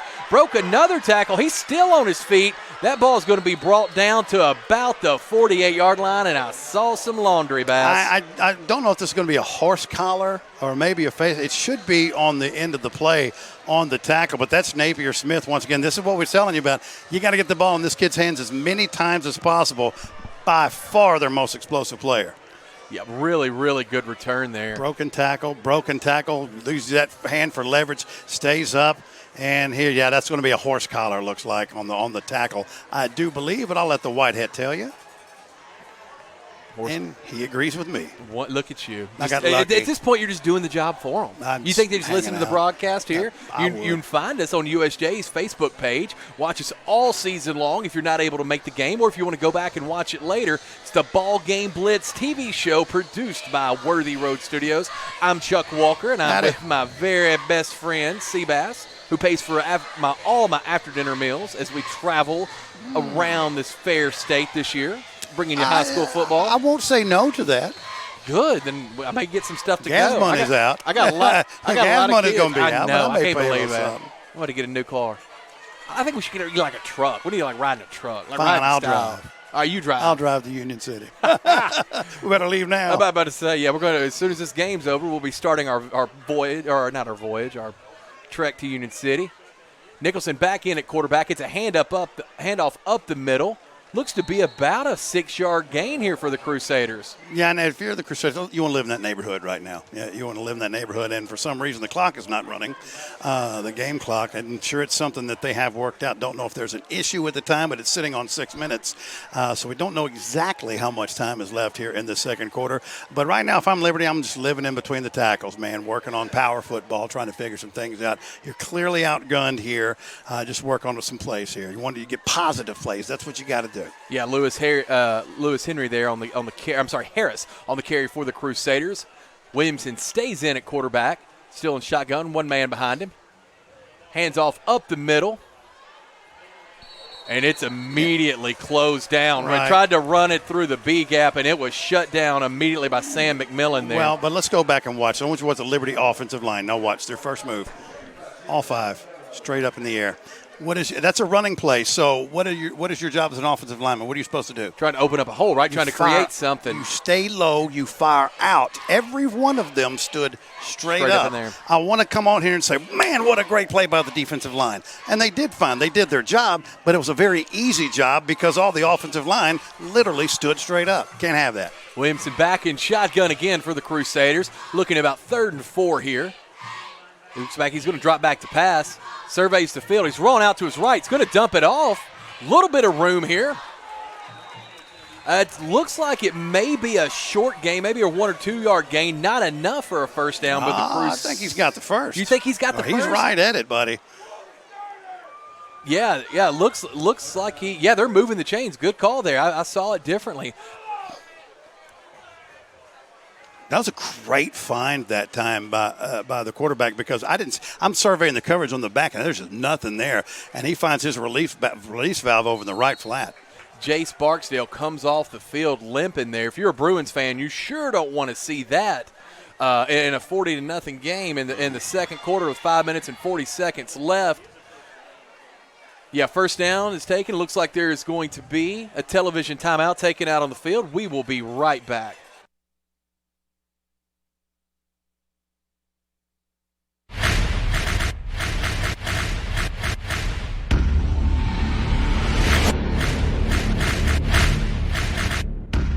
Serving the Jackson area for over 20 years. Carlock Automotive, Van Drive, Jackson. This could be a true story. On October 3rd, a 2003 hatchback struck and killed a deer that goes by the name Buck. I know, right? He now has Buck's head proudly displayed on his living room wall. He tells a different story. Shot it. No, he didn't. And to hide his lie, he took his car to Mitchell's Body Shop. No, I didn't. Yes, he did. And lucky for him, they made it look good as new. And as for Buck, the story continues. The most important benefit when you buy from Jones Chevrolet at Three-Way? Peace of mind. Jones Chevrolet's warranty forever comes with every qualifying new and pre-owned vehicle. Powertrain coverage for as long as you own your vehicle. Find out more at Jones Chevrolet in Three-Way.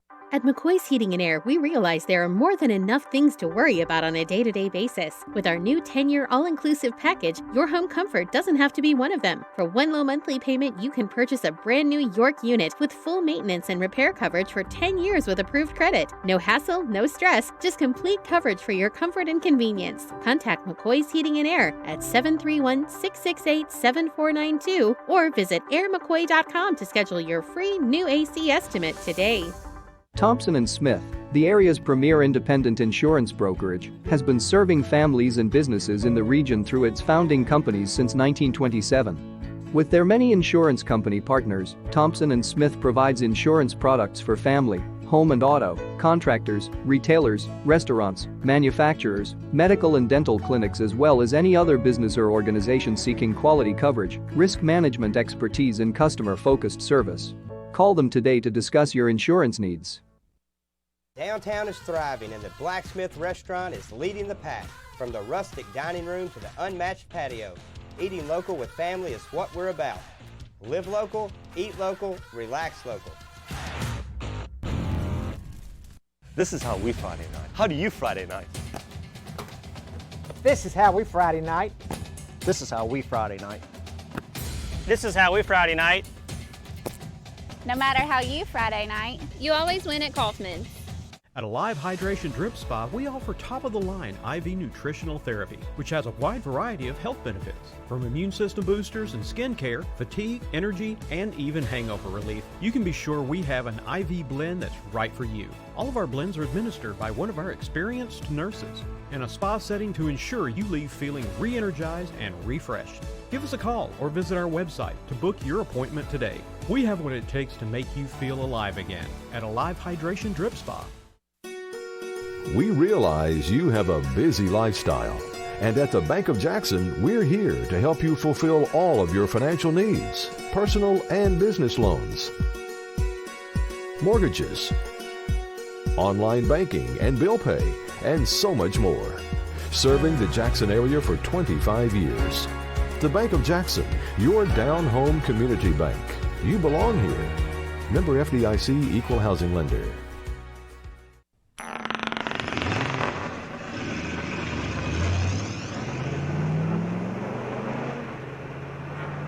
Serving the Jackson area for over 20 years. Carlock Automotive, Van Drive, Jackson.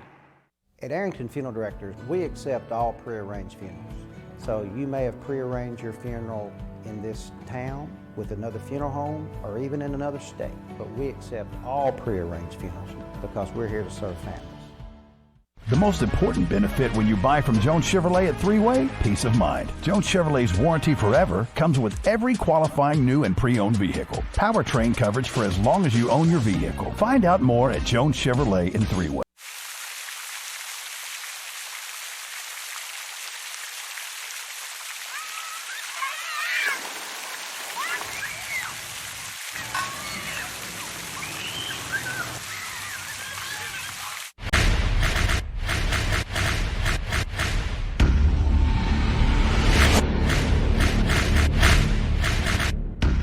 Serving the Jackson area for over 20 years. Carlock Automotive, Van Drive, Jackson. Downtown is thriving and the Blacksmith restaurant is leading the pack. From the rustic dining room to the unmatched patio, eating local with family is what we're about. Live local, eat local, relax local. This is how we Friday night. How do you Friday night? This is how we Friday night. This is how we Friday night. This is how we Friday night. No matter how you Friday night, you always win at Kaufman's. For anyone contemplating pre-planning, we can tell you from our experience, it's much easier to make funeral plans and record them now than wait until emotions are running at their highest. With pre-planning, you can free your mind and heart from having to make big decisions during a time of grief and instead enjoy the freedom to focus on the memories of a life well lived.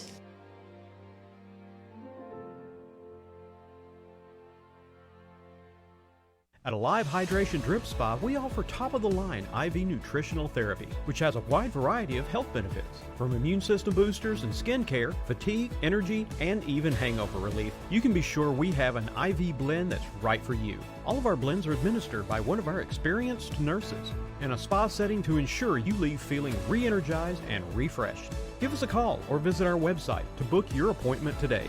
We have what it takes to make you feel alive again at Alive Hydration Drip Spa. Turn to the experts. Since 1955, Garrett Plumbing and Heating has been the leader in plumbing, heating, and air conditioning service and installation for West Tennessee.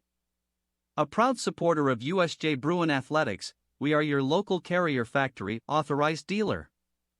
Call Garrett Plumbing and Heating 668-3339 for all of your plumbing, heating, and air needs. For anyone contemplating pre-planning, we can tell you from our experience, it's much easier to make funeral plans and record them now than wait until emotions are running at their highest. With pre-planning, you can free your mind and heart from having to make big decisions during a time of grief and instead enjoy the freedom to focus on the memories of a life well lived.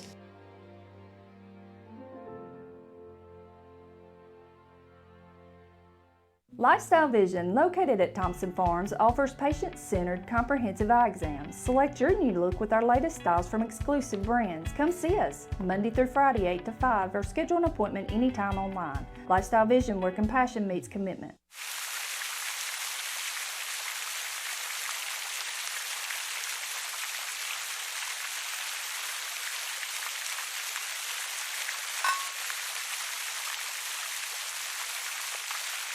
Downtown is thriving and the Blacksmith Restaurant is leading the pack.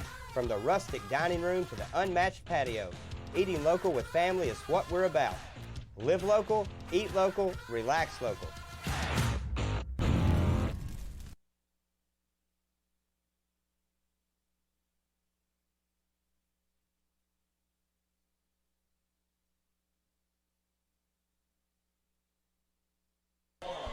Welcome back here to Kirkland Field, where we're still at halftime of the game, where the Bruins lead the Crusaders 40-0 in the first quarter. And the first half. What are some of the things that you took away from the first half?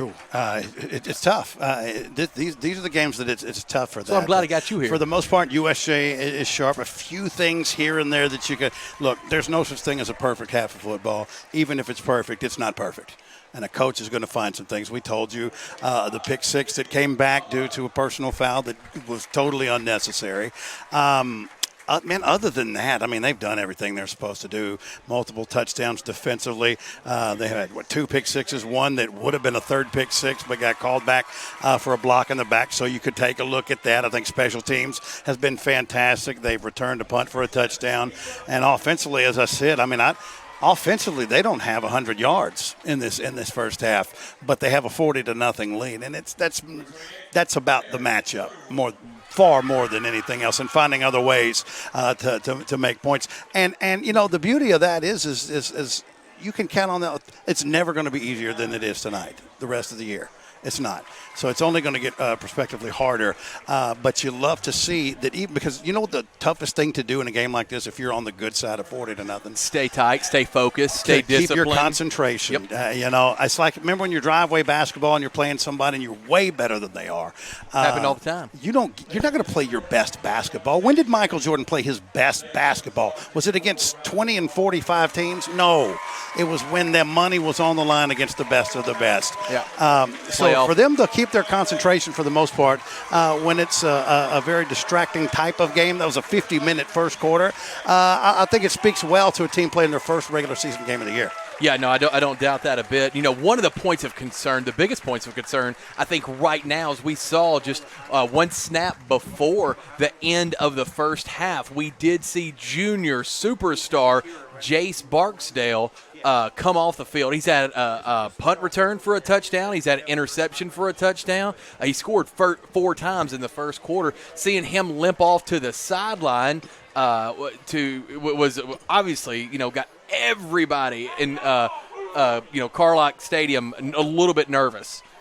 today. Yeah, now let's do this because this is my boy. You talk about Worthy Road Studio; they're the best in the business. Absolutely. We actually have highlights from the first half. Some of the highlights in the first half of this 40-0 lead for the Bruins. So we're going to roll that and take a look at, just in case you're just now tuning in, how the Bruins got to this 40-0 lead. All right, what we see here, you see Williamson go back to pass for the Crusaders. He throws it up high, and this is the very first pick of the game. Huge return by Horton here. Really good blocking downfield, taking it all the way back just with a stable of Bruins. Yeah, look at the convoy. Look at the convoy. That's Coach Smith. 1, 2, 3, 4, 5, 6, 7, 8 players within 10 yards of each other after the interception. That's what you want Horton in for the initial score of the season for the Bruins, and that's how they got it started. But that was just the first of many. And I don't know if you remember, that was one play after the 3rd and 12 conversion there for USJ. For the Crusaders to start the drive after they got the onside kick. Right, extra point was good. Yeah, you see Pettigrew set up on this one. Just really a lot of nice touch there. Good grab by Barksdale. That was his receiving touchdown on the night. Yeah, bobbled it, but looked it in. Caught the ball, and again, like I told you during the call, I would love to have said, what a great play, but completely free off the line and untouched in coverage. Yeah, here we go. You see Pettigrew again with Barksdale again, just another pick, running it straight back to the end zone. Look at all those Cubs on the sidelines hoping to be the next Jace Barksdale. Jace just a junior, by the way, and in for 6. Yeah, really special kid. You hope everything's fine with that ankle. I know that they have a deal with Dynamics now with Heath Ladd and his team there. Saw Heath down on the sideline, so they're going to get him some special treatment and care during halftime. So we hope everything is going good for the superstar, number 8, Jace Barksdale.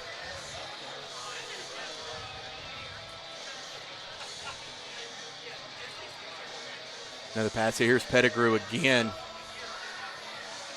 Yeah, just a replay of the same one we saw there on Davis Sane. Just really, really nice touch. Just dropping it right in the breadbasket. Yeah, that's an easy throw for Pettigrew. No pressure whatsoever, and he can just drop it right in his 6'5" receiver's hands, who has 2 touchdowns on the night. Just saying, in his first official game as a Bruin, he hasn't had to climb the ladder at all. And again, that's 6'5" with about a 7-foot wingspan that hasn't even had to leave his feet yet.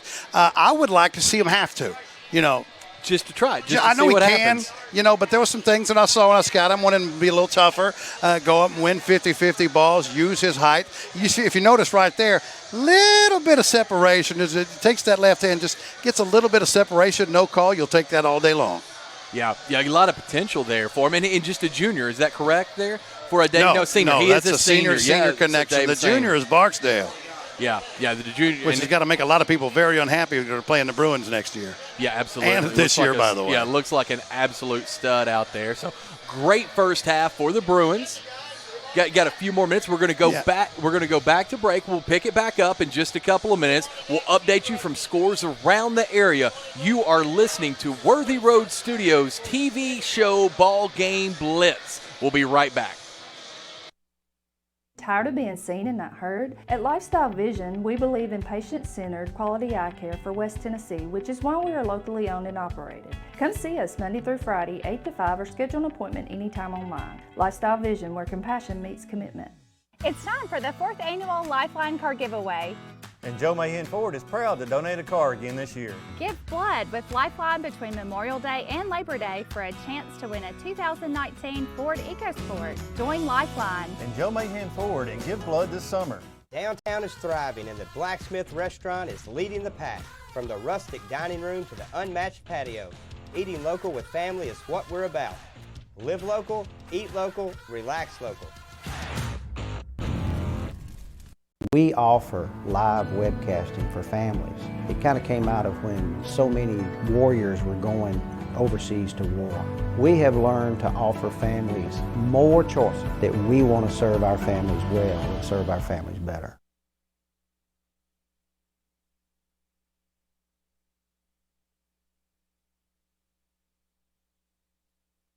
We're going to see how the sausage is made. Check this out. Look at it. Hey, there's our director. Hello, director. Hello, ladies. You need to talk to her about your pay, Bass, after this game. What about my pay? I'll talk. She'll talk to you about that later. That looks like Will Purcell. Eris Hollingsworth. There's the founder of the feast. Adrena Hicks, Eric Inman, Paul Schulte, of course, and Stephen Childress working the cams. It's a mess on the back of my neck, man. Y'all, I got a fat roll back here, dude. I don't know what's happening. My neck, man. Well, I'm talking about my personal fat roll in the back of my neck. I don't check out my back of my head a lot. Clean that I don't know up how with much that I like these razor a little cameras. bit, man. Yeah. So let's catch some of these scores from around West Tennessee in week number 1 of high school football. A couple of them that stand out to you. Let's head to Lexington, Tennessee, where the Tigers are taking on the Hornets. South Gibson, brand new head coach for the first time in the history of that program. And so far, the returns are pretty good. How about 21-10? Hornets on the road leading Lexington in that great ground game of the Big Red Tigers. 11-point lead for South Gibson at the half. Bass, let's travel just a short distance down 412 all the way to Alamo, Tennessee, where you called this one early. The Choctaws have had, Dyer County has had Crockett County's number for the past couple of years, and in some years a very big way. They've scored early and they have scored often, but right now you got the Cavaliers on top. 17-6. Yeah, 11-point lead for Coach Ward and the Cavaliers, and that celebrating all the new digs there in Alamo. I know everybody's all pumped up and excited about it, but it's kind of the story of what we told you about Dyer County during the scrimmages this year. They played this Bruin team. They were manhandled by the Bruins. Same thing with Jackson Christian. And the one thing that you took away from it, not only could they not stop much, they weren't scoring, and that's not something we're used to out of the Choctaws. They've been a balanced offense who have put up a ton of points, and so far it's kind of carried over into the regular season, only 6 points against the Cavaliers. But this should be the best version of the Cavaliers that we've seen in a couple of years. Some more scores for you. Dyersburg, no problem with MLK Prep. MLK Prep will not score tonight. It'll be whatever Dyersburg wants it to be. We won't learn a thing about the Trojans tonight, but they already knew that. McEwen, McEwen looking good as per usual. I know it's Houston County, but at the half, they're on the road, and Houston County leading 38-0. This may catch leading Houston County 38-0. What'd I say? Houston County leading 38-0. I said leading Houston County 38-0. Let's go to Paul Ward Stadium in Huntington, Tennessee. Two powerhouse football teams, and McKenzie. If you were thinking there might be a little bit of a hangover from last year's state championship loss, the answer is no. They've come out of the blocks on fire. Coach Comer's Rebels leading Huntington 24-6 in the first half at the half. And by the way, here's a score for you that a whole lot of people around West Tennessee and in 5A period are going to take notice of. Summit has been one of the best teams in 5A, including win a state title 2 years ago.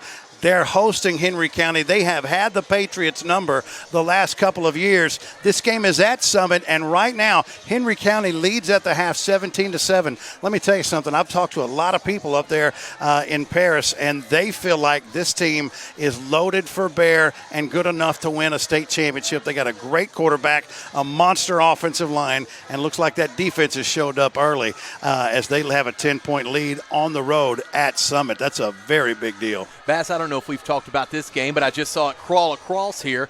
Trinity and Adamsville are tied up at half, 14 apiece. What a surprise. As we told you, it was a 1-point game last year, and that's when these two teams get together, records mean nothing. You're going to get everything both of these two teams have, and as you mentioned, I expected this to be a one-possession game, and at the half, we got it knotted up at 14. Yeah, what about just a short trip down to Troy, Tennessee, where O'Bine County is leading Gibson County 34-13. Those are two teams that have had some over the past few years. They've had some success for those programs, especially Gibson County a few years ago. They were the only team to beat Trenton for like a good 2-year stretch. When Trenton went on that state title run, Gibson County was the last team to beat them, but they are trailing tonight 34-13 in Troy, Tennessee. Let's do this. First of all, right. Oh, wow.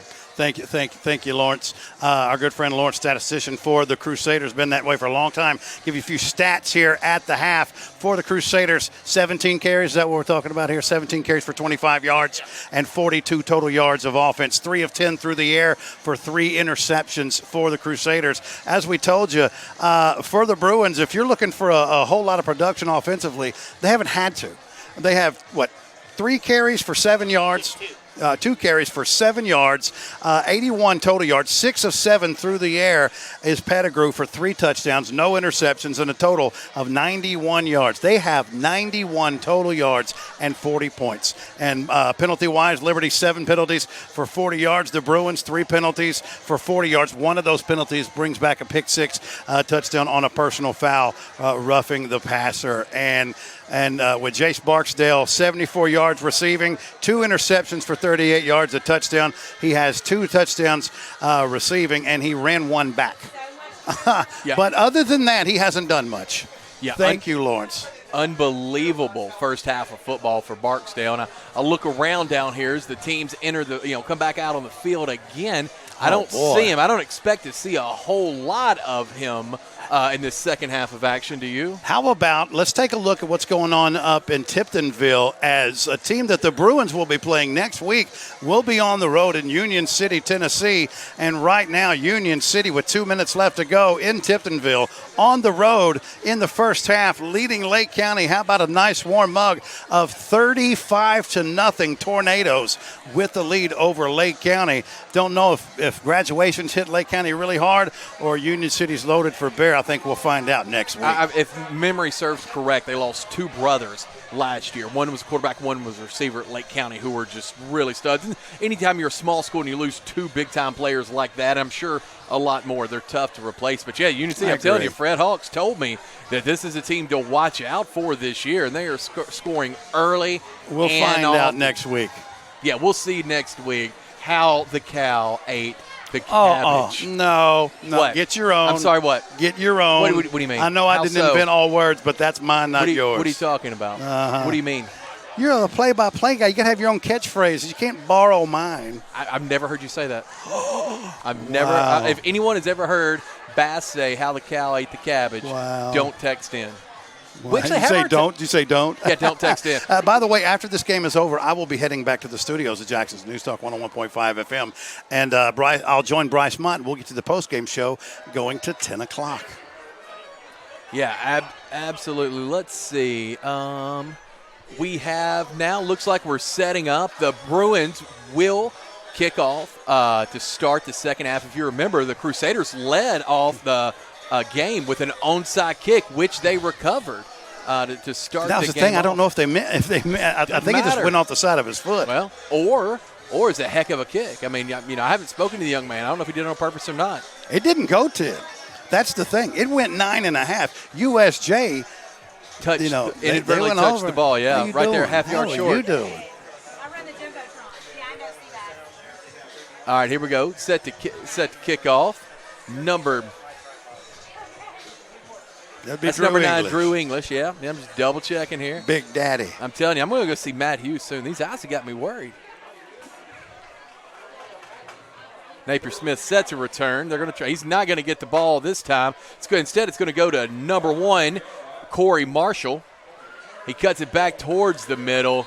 He's going to get it down. That ball, he received the ball right around the 5-yard line. He's going to bring it up to right around the 15. I'm going to work under the assumption because they're not even putting a game clock up there. It says 5:35. It said 5:40 in the second quarter. I'm going to assume these are a running. It definitely is a mercy rule. We know that. I'm going to assume these are going to be 8-minute quarters. Yeah, you wonder if maybe the Bruins are having maybe some scoreboard difficulties. Sometimes that could happen. So because it's been sitting on 5:35 for a minute. For a minute now, for show. This coming out of half, coming out of quarter, coming out of timeout. This opening snap's been tough for the Crusaders so far tonight. So we'll see what happens. Hopefully, get it off clean. And for the most part, you got the second team defense in here right now. You got a few first teamers that are still playing. You've got Maddox Rabin, the senior zero technique, still in there. But for the most part, you're looking at the second unit. Williamson set handoff. It's up the middle, taken to the right side. All right, I want you to watch this. That's a nice game there on first down. I want you to watch the right side of the offensive line for Liberty right here. Watch this, Chuck. Look at your right guard and your right tackle. They double right here on this defensive tackle and wear him out. Look at that. See, that's why that lane was wide open. Yeah, they got him and they off. turned him. Beautiful job of a seal block, and that's why you saw the nice gain there. Yeah, big play. 9-yard gain for the Crusaders. Brings up second and real short. We'll call it a yard here. Well, I tell you, live in between the tackles right now. fire out. Don't stand straight up. Fire out and see what you've got. Look, they're backing these backers off right here. That's a 5-man front. 6, if you will, if he steps up against 3. You need a yard. You should be able to get that. Williamson takes it, hands it, goes to his right side. That's going to be a gain good enough for a first down for the Crusaders. He's tackled by number 12 there for your Bruins. Yeah, that's Mills Terry. There's not even the anybody over the right tackle. So all he's got to do is block down, and your H just release right there. And USJ's just given that because they're literally, normally you'd see Raleigh Seals right there, and he'd eat that up. That wouldn't go anywhere. Yeah, Mills Terry's a big kid, only a sophomore, about 6'2", 6'3", looks like a grown man out there. So, yeah, some good experience for the younger Bruins here on a Friday night under the lights. Where would you go right here? I would throw the ball. I'd go off right tackle.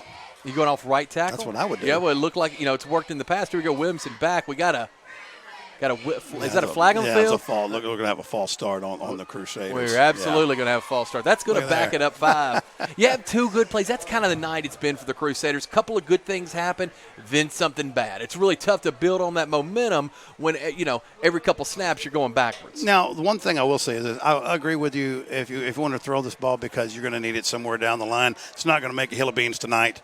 You can get you 7-8 yards running out there. USJ's giving you that. But let's see if we can develop. It's against the second-team defense, but who cares? Let's see if we can develop some cohesiveness in this passing game because they haven't had any for a couple of years now. Yeah, and it's definitely got to be a better matchup for the Crusaders. So you're right. And this may be their second team of USJ, maybe, more like what they see throughout the season. Right. Williamson back on the snap. He does look to pass here. He was just about brought down in the backfield. Really nice move by Williamson, but he's not going to be back. We got to fumble his balls down on the field. Yeah, we got a huge sack and loss there. Huge sack and loss. That Look at this should be a replay. touchdown, but they're not going to fool it. But I want you to watch this rolling out. Williamson, you're right, had the opportunity to throw the ball, held on to it, broke out of the tackle. But watch here. Now, great job staying home. Screen in, that ball is way out. That's way out. That wasn't even close. Yeah, that was them being kind right there because that's an easy. And that ball was scooped up by USJ's Braden Roberts, the senior defensive lineman, and it should be a touchdown. And in a regular game like that would have been a touchdown because that ball was out before he even was halfway down. Yeah, no arguments there at all. It's going to bring up – I thought it was third down. Remember, we got 2 on the marker on the field, so second and real long. For your Crusaders. Williamson still in at quarterback. There's a hands off, goes to the left side, closed down again. Really nice defense by the second team here. Yeah, he's had the hands off. Owen Stonecipher with another great play. He's the one that forced that fumble that should have been a touchdown and makes a nice play here. Watch Stonecipher. Reed scrape. All right, perfect angle. Wrap up with a little help from my friends also in on the tackle. Is that Abe Stonecipher? This is a brother thing? Yeah, there's two. Are they brothers? Stonecyphers. Yeah, we got a couple penalty flags down on the field after the play was down. Personal foul. Personal foul against Liberty. That's offsetting. Personal foul against the Bruins. That will offset. Replay the down, second down. Well, how fun would that be to play ball with your brother and being on the tackle together like you did in your backyard a billion times. Williamson back on the pass. He looks around, thinks he's got somebody open in the middle. He does. It's going to be a 5 or 7 yard gain for the Crusaders, but it's still going to be third and very long. Yeah, he did think he had somebody open, and he was right about that. Nice, safe, easy release, nice follow-through. It was defended perfectly well. 4 Bruins on the scene right there, right after the reception. But it's about the small battles right now for the Crusaders. You have to prove that you can. Yeah, and the down marker was wrong. It is fourth down. I thought so. Didn't say it. My bad. 4th and 15 now. You got 2 Bruins back to return. You got number 9, Drew English, returning the kick. Returning the punt. It's up. It's going to be short. And that's going to be straight out of bounds. It looks like it's going to move the sticks about 15 yards there. USJ will take over their own territory. I think that's the first time I've ever seen I thought that was Barksdale at first, but you're right. It was Ingleson. And, I was looking around on the sidelines, and there he is. There's Barksdale. He's up and appears to be just fine. Now, he won't be coming back in this game, but it's good to see him okay. It looks like he's walking around no problem. So I know maybe some Bruins fans might have been concerned there at the end of the first half. No need. The junior wideout is just fine. Bruins will have the ball. They're going to spot it around that punt. It almost went sideways really quick. Tough to spot those. Looks like it's going to be down right around the 35-6-yard line. Yeah, Jackson Strapp at quarterback for the Bruins. Handoff goes up the middle hard, cutting hard to the right side. It's going to be a 7-yard gain. That's number 29, Titus Taylor Jr. on the run there. Really nice gain to the right side. I want you to look at you see this? This is Jackson Strapp. Now, I've known Jackson since he was a little boy. Look how big he is. He's just a freshman. He's got an arm. I was watching him the other day and then warm-ups today. Look at the size of this freshman quarterback. If he grows into this game and he's got a daddy for a head coach, look out. Strap back again. One man back, high snap, takes it, hands off again to the right side to Titus. Titus takes it to the right. He's going. He's good for the first down. He's finally shoved out of bounds. A little bit of late action going there. That will be a Thompson and Smith first down for your Bruins, though. I cannot believe how big Jackson is. I haven't seen him in a couple of years. You were tall, right? I was tall. Kid's been tall as long as I've known him. Kid's been tall for at least the past 7 or 8 years. 5. Okay. And he's been tall since he was 7. But look how big he is for a quarterback. I bet he's every bit of 6'3". Helps you see over the line. A good size line this year for USJ. And he looks like a quarterback. He looks just like a ninth quarterback. grader. Yeah, absolutely. Got a timeout on the field. We'll take it with them. We'll come right back with the Worthy Road Studios Ball Game Blitz.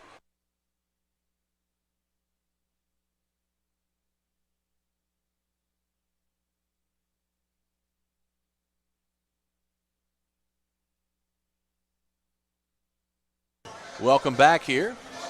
Kirkland Field, home of the Bruins. We missed y'all. Missed you guys a lot. Yeah, they've taken the time completely off the clock. It's still 40-0. It is still the third quarter. That's all the information we have. Well, here's a score you will never hear of again. Nolensville leading BGA right now, 21-4. Say that again. 21-4. Wow. That's what it is. 2 safeties. Strap takes the pass, handoff up the middle. It's defended well this time by the Crusaders. There's going to be a short loss on the play for the Bruins. Yeah, you got the second team unit on both sides of the ball right now and getting these young men some valuable experience. You don't generally get that in this early in the season. And somebody on that field right now could absolutely be called upon to, who knows, hopefully not injury or anything like that. Through a long football season, that happens more often than not. Key cog for the entire year. You never know. Strap back. Hands off to Titus. Titus takes it up the middle. Titus Taylor Jr. fighting, but can't really get through there. A good tackle for the Crusaders. It's going to be a short game, but it will be a third down. Yeah, look at this tight formations right there, and just nobody picking up the right edge. He makes the tackle from the backside. When you're a lineman, you're a backup lineman out on the field right now, probably a lot of young guys out there. What are you learning from this film when you come back in? Right now, just technique, because they're way undersized. If you just look against Liberty's offensive line or Liberty's defensive line, I mean, they're probably going about 200 across the board right now. So Jackson Strapp set back in shotgun. He's going to air it out this time. He rolls around, got a little bit of pressure, decides to keep it himself. He's going to gain a few yards. Got a penalty marker down on the field. What's interesting is, look, watch him navigate his way through the nice feet, keeping that eye. Look, watch his head and his eyes are always downfield, looking. There's nothing there. Finally has to do what? Step up in the pocket. Nice awareness for a freshman. Yeah, really nice job by Strapp there. Haven't seen what the penalty marker was for yet. It wasn't so long ago that offensive unit that's out there right there, that used to be the size of the first team units for USJ several years ago. It's been some years ago, but you're right. Probably about 10, 12. It's been a while now. About 10, 12, 15 years ago. Trey it's been a minute. Smith came along. Changed a lot of that, didn't he? Of course, we had another big Trey back in the day, Mr. Trey T. He wasn't bad. Saw him today. Strap back and shotgun. A little bit of early movement, looks like with the left guard there. And not only that, stood straight up. Because even if you're pulling, you don't stand straight up and pull. But the first move there was straight up. Now, which, I mean, if he's doing the right thing, that tells him it might have been a pass play. Which by the way, I mean, is fine. I know it's 40-0. I got my second team unit in there, and I might need, Jack to strap. So you never know. So, I mean, I would have zero problem if they decide to air this out. 3rd and 11 for Strapp and the Bruins. They're still set up in the shotgun. Titus Taylor Jr. back there with him. Strapp's in pressured heavy. Not enough blocking for that big Crusader line. That's going to be a sack and a loss of about 4. Brings up 4th down now. Yeah, you're young, and the weight program hadn't hit him quite yet, but that's not going to be an acceptable excuse for this coaching staff. They say, look, you got to get there. We may need you. We may be calling on you, so you got to perform. Yeah, absolutely. And so, I mean, really weird punting distance here for USJ. If you're going to punt, do you go for it up 40-0? By the way, yeah, Strap staying out on the field. They're going to go for this because you can't really punt it here. You can't really gain anything. A little bit long for an extra point. So or 4th and 15, and that's what I meant to say is a field goal. Strap rolls back, throws it over the middle. Nice-looking pass. Just a little short. It was intended for number 12, Mills Terry, the tall sophomore in the back. Just the pass was just a little bit short there. Yeah, it was well underthrown. So you'll see a guy release over here on the right side. He comes crossing. Looking for him, but that ball's well underthrown. It should have easily been picked that time by the Crusaders. On defense that time for the Crusaders, number 6, Lanier Alexander. But if you don't think you could get it back to where the line was, it was smart not to pick it because that was 4th down. I'll say this. It's hard not to pick ball and run. I'm with you. He dropped that ball. He dropped that ball because he just didn't guess. I do. And so do you. Which, I mean, because I would have done the same thing trying to catch that ball. I mean, it's hard not to. Especially in a 40-0 game. Yeah. I promise you I would have tried to get some stats on here. The Crusaders will take over around the 33-yard line. 1st and 10. Oh, we got a marker down on the field already. And this is really, I think the majority of the Crusaders' penalties have come after the huddle. They got way too many. They have 13 players, I think, on the field, or at least 12. One of them comes off now, legal participation once again on the Crusaders.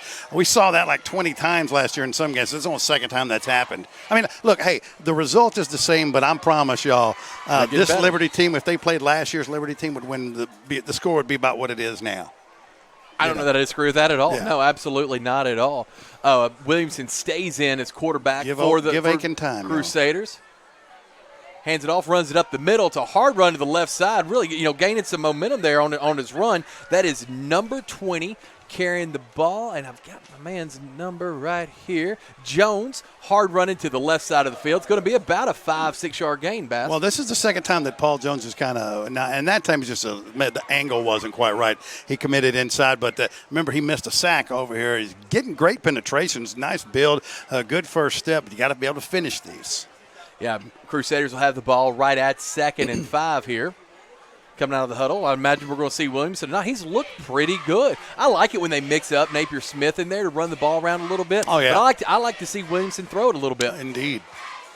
Boy, look how tight they are in that formation of that defensive line.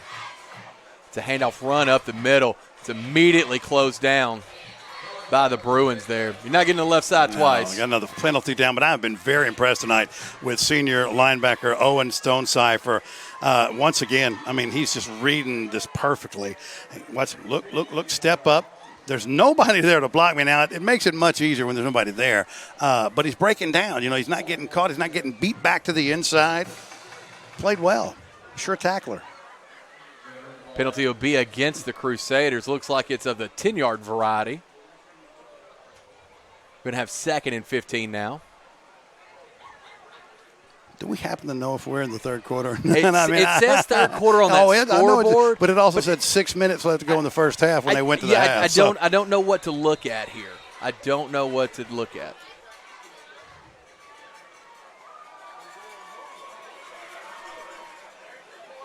And all right, there we go. You say it ends. Ask and you receive. Third quarter ends. The score, your Bruins 40, the Crusaders nothing. We'll be right back. Turn to the experts. Since 1955, Garrett Plumbing and Heating has been the leader in plumbing, heating, and air conditioning service and installation for West Tennessee. A proud supporter of USJ Bruin athletics, we are your local Carrier Factory authorized dealer. Call Garrett Plumbing and Heating 668-3339 for all of your plumbing, heating, and air needs. Thompson & Smith, the area's premier independent insurance brokerage, has been serving families and businesses in the region through its founding companies since 1927. With their many insurance company partners, Thompson & Smith provides insurance products for family, home and auto, contractors, retailers, restaurants, manufacturers, medical and dental clinics, as well as any other business or organization seeking quality coverage, risk management expertise, and customer-focused service. Call them today to discuss your insurance needs.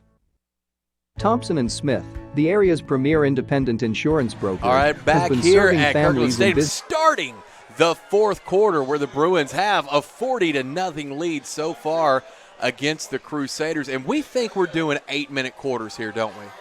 Do you feel like we are? Yeah. I mean, doesn't feel like it. The time's not moving off of the actual clock, so it makes it really tough for us. But I'm not sure if time's not moving, period. It's fine. Yeah, I agree completely, actually. All right, Williamson stays at quarterback here. You got 2nd and 15 for the Crusaders. It's going to be a handoff. He's going to the right side this time. Finds a little bit of an opening. It's going to be good enough for right around a 5-6 yard gain there for the Crusaders. Yeah, and that was number 20, Lewis Harris, who's played pretty well here in the second half. Tough runner. Yeah, and you got to be thinking not to ever look forward a week, but I feel like this game's well in hand for the Bruins.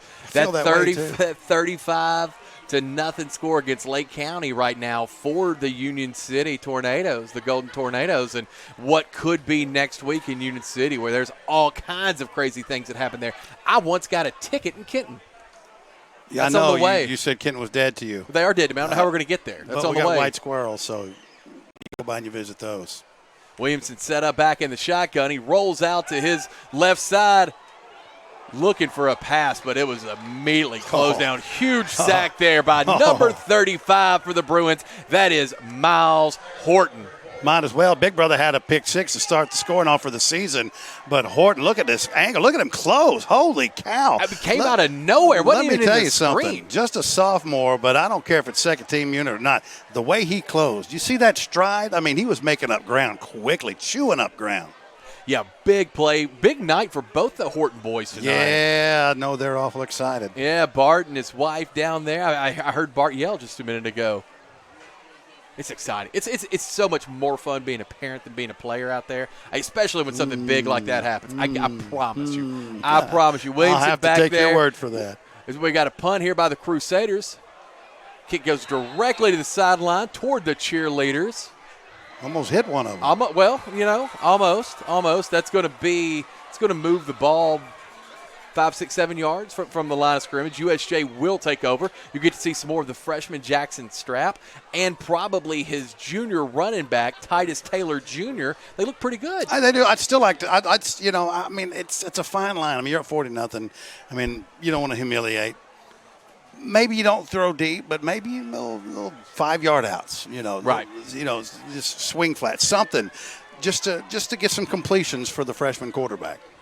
Yeah, no, I like that a lot. Just to kind of see what you have. Get your receivers some work and stuff, too, because you got to think this is, a couple of years from now we're doing this. This is the future right here that you're getting to see right now. And look at that size advantage. For the Bruins, it'll be next year. Yeah. With Pettigrew, Pettigrew's a senior, so yeah, he's graduating. Got to believe Strapp would be next in line. But this is not Strapp. This is not Strapp. That's actually Corbin Howard in at quarterback here. Handoff up the middle to number 29. That's Titus Taylor Jr. Nice game there. Corbin's a sophomore, son of Ben Howard and Turtle Howard. Right. We didn't get to see a whole bunch of Finch tonight. I would have liked to see him. Just wasn't really necessary tonight. I think it will be more next week. He's only had a couple carries. Matter of fact, I think they had, 2 carries for 7 yards in the first half. So we didn't really get to see a lot of him, but he will be an integral part of this offense. Believe that. I like the way that Titus Taylor Jr. is carrying the ball right now. Again, Corbin Howard here on the handoff. Trying to swing it around to the right side. That's number 39. Picking up some positive yards there for the Bruins. That's senior Tyler Hatcher there. Well, the left side of the offensive line for USJ has got to do a better job. And here's your pressure off the edge. All right, you have to at least attempt to engage right there. He ran right by him and didn't engage him. Now, he had to come back, but the tackle was made from the backside, and it never should have been. And that was Titus Taylor Jr. again on the carry. Missed the number up again. Chuck, I know you say, well, who cares? It's about doing the little things right. All levels of football and all units, first, second, third team. Doesn't matter. Yep, Taylor on the carry again. Goes to his left side. Picks up a couple of positive yards there for the Bruins. Looks like about a 5-6 yard gain. Yeah, he's a fun running back to watch. He's a junior, so they'll have him next year as well. But he's a fun running back. He doesn't generally go down on first contract. Nice seal back block right here. That was Owen Stonecipher. Yeah, Stonecipher getting a lot of time right now. He's number 32, so where was he lined up at? It's not on the offensive line. Yeah, said defensive back. Or, I'm sorry, tight end. Tight end. He's in that. Yep. Yeah, there you go. Handoff again to Taylor. Taylor cuts it back hard to the right side. Nice stiff arm. Takes it through, fights hard for another yard. That's going to be good enough for a Thompson and Smith. Watch Stonecipher right here absorb this block. I love this play. Watch this. Blitzing, absorb the block. You'll take it, but it allows Titus to bounce back to the other side because he took that block on. Yeah, really hard running there by Titus Taylor Jr. A really nice game. That's going to be good enough, again, for a Thompson and Smith. First down for the Bruins. Yeah, Owen Stonecipher can play for me any day. Corbin Howard back again, sophomore quarterback. High snap, hands it off. Nothing going on the left side this time as the Crusaders are in there. That is Napier Smith on the tackle. They know they're not going to pass the ball, so he can come play in run support.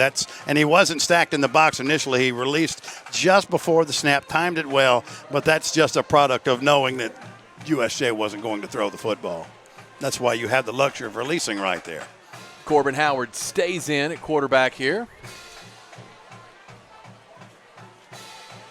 Titus Taylor Jr. to his right side. Shotgun snap.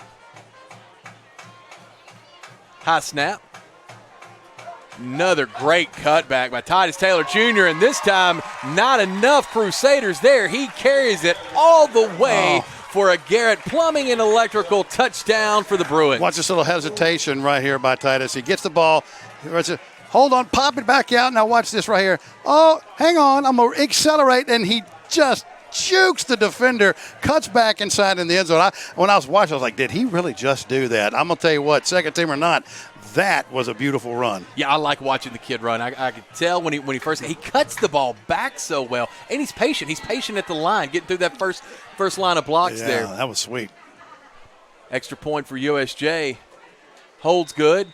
The kick is good. Yep. With some time left in the fourth quarter. Your new score. The new score are your Bruins 40, the Crusaders nothing. Yeah, that's not the new score. 47. 47. It was already 40 to nothing. I apologize. It's not your fault. They haven't put it on the scoreboard or here. So, yes, but your score is actually 47-0 Bruins. And keep it here if you want. Yeah. I guess we're going to keep it. Or we won't. Or we keep will. It there it is. Go. Stay with me. By the here. way, as they go into the fourth quarter in Lexington, Tennessee, South Gibson extending that lead 28-10 over Lexington. Henry County extending their lead now. It's 30-7 over Summit. Serving notice, dear friends. Serving notice. Did you say that kid, the quarterback that was so good, is he a senior there at Henry County? Yes. There in Paris, yes, Tennessee? He is. They got a left tackle by the name of Luke Brown headed to play for Sam Pittman and the Arkansas Razorbacks. Tell you what, that team, they can put out some linemen, can't they? Sam Pittman's a heck of a coach. Yeah, that's where Andrew Jukes played. Matter of fact, I thought Luke Brown was going to Vanderbilt. Andrew Jukes is his line coach. And he's still with. That's the job that Sam Pittman and his staff are doing. They're invading the state of Tennessee. Well, they'd stay out. Well, keep your NIL money in Arkansas. He said, well, I'm not. Keep your NIL money in Arkansas. Well, Scotts Hill and Bolivar got a track meet going at the half. The Lions were leading 27-20. That's Coach Strapp's old stomping grounds.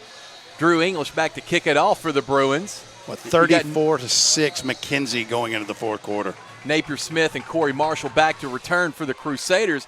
Really nice kick by the freshman here. It's going to be taken right around the 4-yard line. That's Marshall on the return, running it hard to the right side. It's going to bring it. Oh, he's still going. I thought he was down. He kept his legs moving. He's going to bring that one back to right around the 33-yard line. Yeah, Marshall's played hard. He's been hit a lot, banged up, a little slow to get up. He should be fine. But you're right, boy, what a kick that time, man. Putting all the leg into that one was Drew English. Yeah, I don't know where USJ finds these guys with these legs, but I remember watching Ben Pledger kick a couple of years ago. I think it's the soccer? You think it's the soccer program? But, it doesn't, to me, it doesn't look like that soccer style, that kind of. Well, you don't have to kick it soccer style just because you play soccer. Well, no, I got you. I'm listening to you, but I'm saying sometimes when you see a soccer guy kick a football, it looks a little different. These guys just pound it. I can remember when Ben Pledger was kicking here, they had to put a net in front of the scoreboard so I didn't knock it down. It was unbelievable how he kicked the ball off. Our old friend Will Purcell. Had a nice Will right Purcell. leg. Well, there's a kid playing at Indiana right now that's not real bad. He's a pretty darn good kicker that played here. God. Handoff up the middle. Nothing going for the Crusaders here as he stopped almost immediately right at the line of scrimmage. Anthony Campbell. Campbell's his last name. I'm trying to think of his first name. You act like you're surprised. I'm talking about the kicker at Indiana. Last name's Campbell. Trust me, it's Campbell. Oh, I know it's Campbell. His mother and my wife are very good friends. His name's Charles Campbell. Charles Campbell. Yeah, it's Charles Campbell. I was waiting on you to get that. I didn't know if you were trying to trick me. I gave you the last name. What else do you want? No, I get his social security number for you? 2nd and 9 on this very hot and sticky evening, and the claws are coming out on Bass. I'm hoping we wrap up You soon. had to write that down. I feel like a Mike Johnson up here. I apologize. Yeah, he'll arrest you. You can do whatever you want. Williamson back in the snap for the Crusaders. Nice snap, hands off up the middle, cuts to his left side here. He's got a little bit of running room, hit hard, though, by 3 or 4 Bruins right there. He does pick up about 4 or 5 yards. Well, I like to see Junior Justin Parker stepping up in the game right here. You see dropping back, things pass formation, back, release. All right, beat the block, keep your angle. Boom, absorb that contact and bring him down. You'll take that all day long. Really nice play. We got about 3rd and 3 now for the Crusaders. We should be late into the 4th quarter in our game. The clock is not running here, so we're not sure exactly what's going on, but we should be just a few minutes left here in this game. 47-0. The Bruins do lead the Crusaders. The score on your screen is not right. That's from the scoreboard. It has not been updated. Fake handoff here. Williamson keeps it himself. Tries to get enough for the first down. I think he's going to be pushed out or it's really close to the line, maybe a yard short here. Or maybe they just go ahead and give him first down. I would. Why not? By the way, 33 for Liberty. Why is he just now getting carries? That's Rodney Cole. He's a monster. Yeah, really running the ball. And he's running against the second team defense. Does that look like a guy who shouldn't have been playing in the game already? No, he was running the ball well. Running the ball really well right now. He's just got that frame, that lengthy frame, kind of I won't say an Eddie George. He doesn't look like Eddie George, but get that frame, a bigger, taller back, with big stride. Right. Shotgun here. Two receivers to the left, one wide out to the right here. Williamson. Young man. There you go. Hand off to Williamson. Nothing going there as he is brought down quick by number 64. That's Carson Moore. He said, not today, fella. Well, your freshman zero technique right here. Here's your zero. Releases, whips his man, takes the angle, and just sheds that block. Gets that jersey, spins him down. Young man, absolutely wonderful technique. Yeah, big freshman there. Carson Moore is really good-looking kid. So now we're looking at 2nd and 11 for the Crusaders. Late in the 4th quarter, USJ does lead this game 47-0. Hello, ladies. Your Bruins are doing well tonight. Again, we'd like to remind you that Worthy Road Studios brings you every week the BallGame Blitz. He's in back to pass, slings it out. The pass is called, but it's immediately snipped out. No doubt about it. Read it the entire time. Very nice tackle for the Bruins by big number 15, Ben Melton. I'll tell you one thing, though. If I'm going back to my huddle, I'm going to say, let me tell you something. If you're going to do this swing pass, don't lead me straight into the defender like that. Give me room back behind the line of scrimmage to operate. That ball arrived about the same time as the defender did. If I'm that receiver, we have to have a talk. Yeah, Ben Melton, really nice play now. So we got 3rd and 11. For the Crusaders. Do that in the NFL, or you go back when that receiver gets back to the huddle, he's going to have something to say to you. When that receiver gets back from the hospital, he will call his quarterback up. That is fair. He will have his translator. Yeah. He'll have his translator. Got 2 out to the right, 1 to the left here. Williamson rolls back, tries to throw the ball relatively deep. That pass is complete to number 5. It's going to be close to a first down. Who was actually tackled by his own teammate from behind, but that's just looked like a little drag. Let's see if that was the case here. No, just a little 5-yard out. Nice completion. You want to see a lot more of those two connecting with each other. Williamson, yeah, it's Napier-Smith. Napier-Smith. You need to see those two connecting. Yeah, no, absolutely. Napier-Smith has been really electric when he's had a chance to touch the ball. He just hadn't had a lot of time with the ball unless he's quarterback. That's a wrap. That is a wrap after that, yeah. All right, so after 4 quarters of play, your Bruins win 47-0. We're going to the 5th quarter now. After 4 quarters of play, hard-fought game. Good job for the Bruins. They looked well in a lot of aspects of the game, but a big win just for Liberty for having such a difference from last year. Completely different looking team. You won't see it reflected on the scoreboard, but if you saw them play last year and you saw them play tonight, much better all around. Good job to Coach Aiken and his staff. Good job to Coach Strapp and his staff. We are Worthy Road Studios Ball Game Blitz, and we will be back in just a few minutes.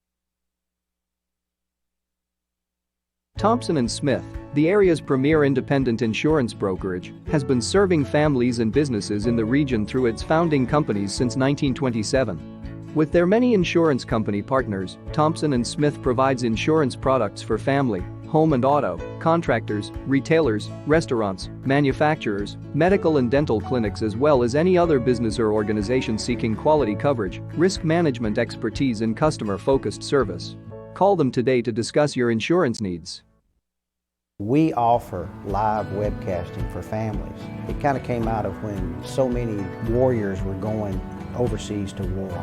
We have learned to offer families more choices, that we want to serve our families well and serve our families better. Welcome back to the Ball Game Blitz, a production of Worthy Road Studios. I'm Chuck Walker, and we are here at Kirkland Field, where we just saw the USJ Bruins defeat the Liberty Crusaders 47-0. You see the students on the field now celebrating. Nice win. You open your season up with a win. That's always a good thing. We talked to some people, the junior Jace Barksdale, who did go down late in the first half of the game with what looked like maybe an ankle, kind of came off the side with a limp.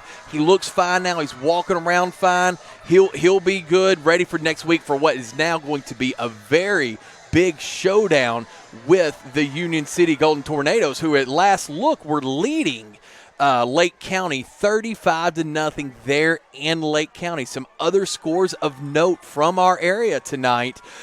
We've got Riverside leading at half. This is the last update we had, up 34-8 against McNary Central. We have some other scores. Bolivar is hosting but trailing Scotts Hill 27-20. Scotts Hill does lead that game. Dyer County trails Crockett County 17-6. The last update we had on that was at halftime.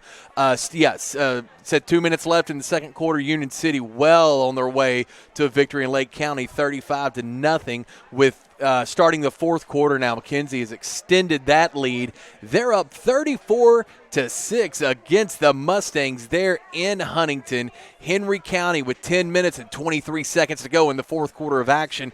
They lead Summit 30-7. really fun night here at Kirkland Field. Really nice job by both teams. Liberty's come a long way. You don't see it tonight on the scoreboard, but they have come a long way as a program from having 14, 15 kids last year to having over 50 out there right now. Coach Strap, Coach Hardigree, all the guys for the Bruins tonight looked really good. The first team looked really good. The second team had a chance to get a lot of reps in the second half, which is really impressive. I know that there'll be some things that they'll want to work on getting ready for what's now shaped up to be a very exciting second game of the season. I'm Chuck Walker. This is Worthy Road Studios BallGame Blitz. We'll see you next week. We're going to keep the camera on the field, just let you guys see some of the activities, but we will talk to you again next week.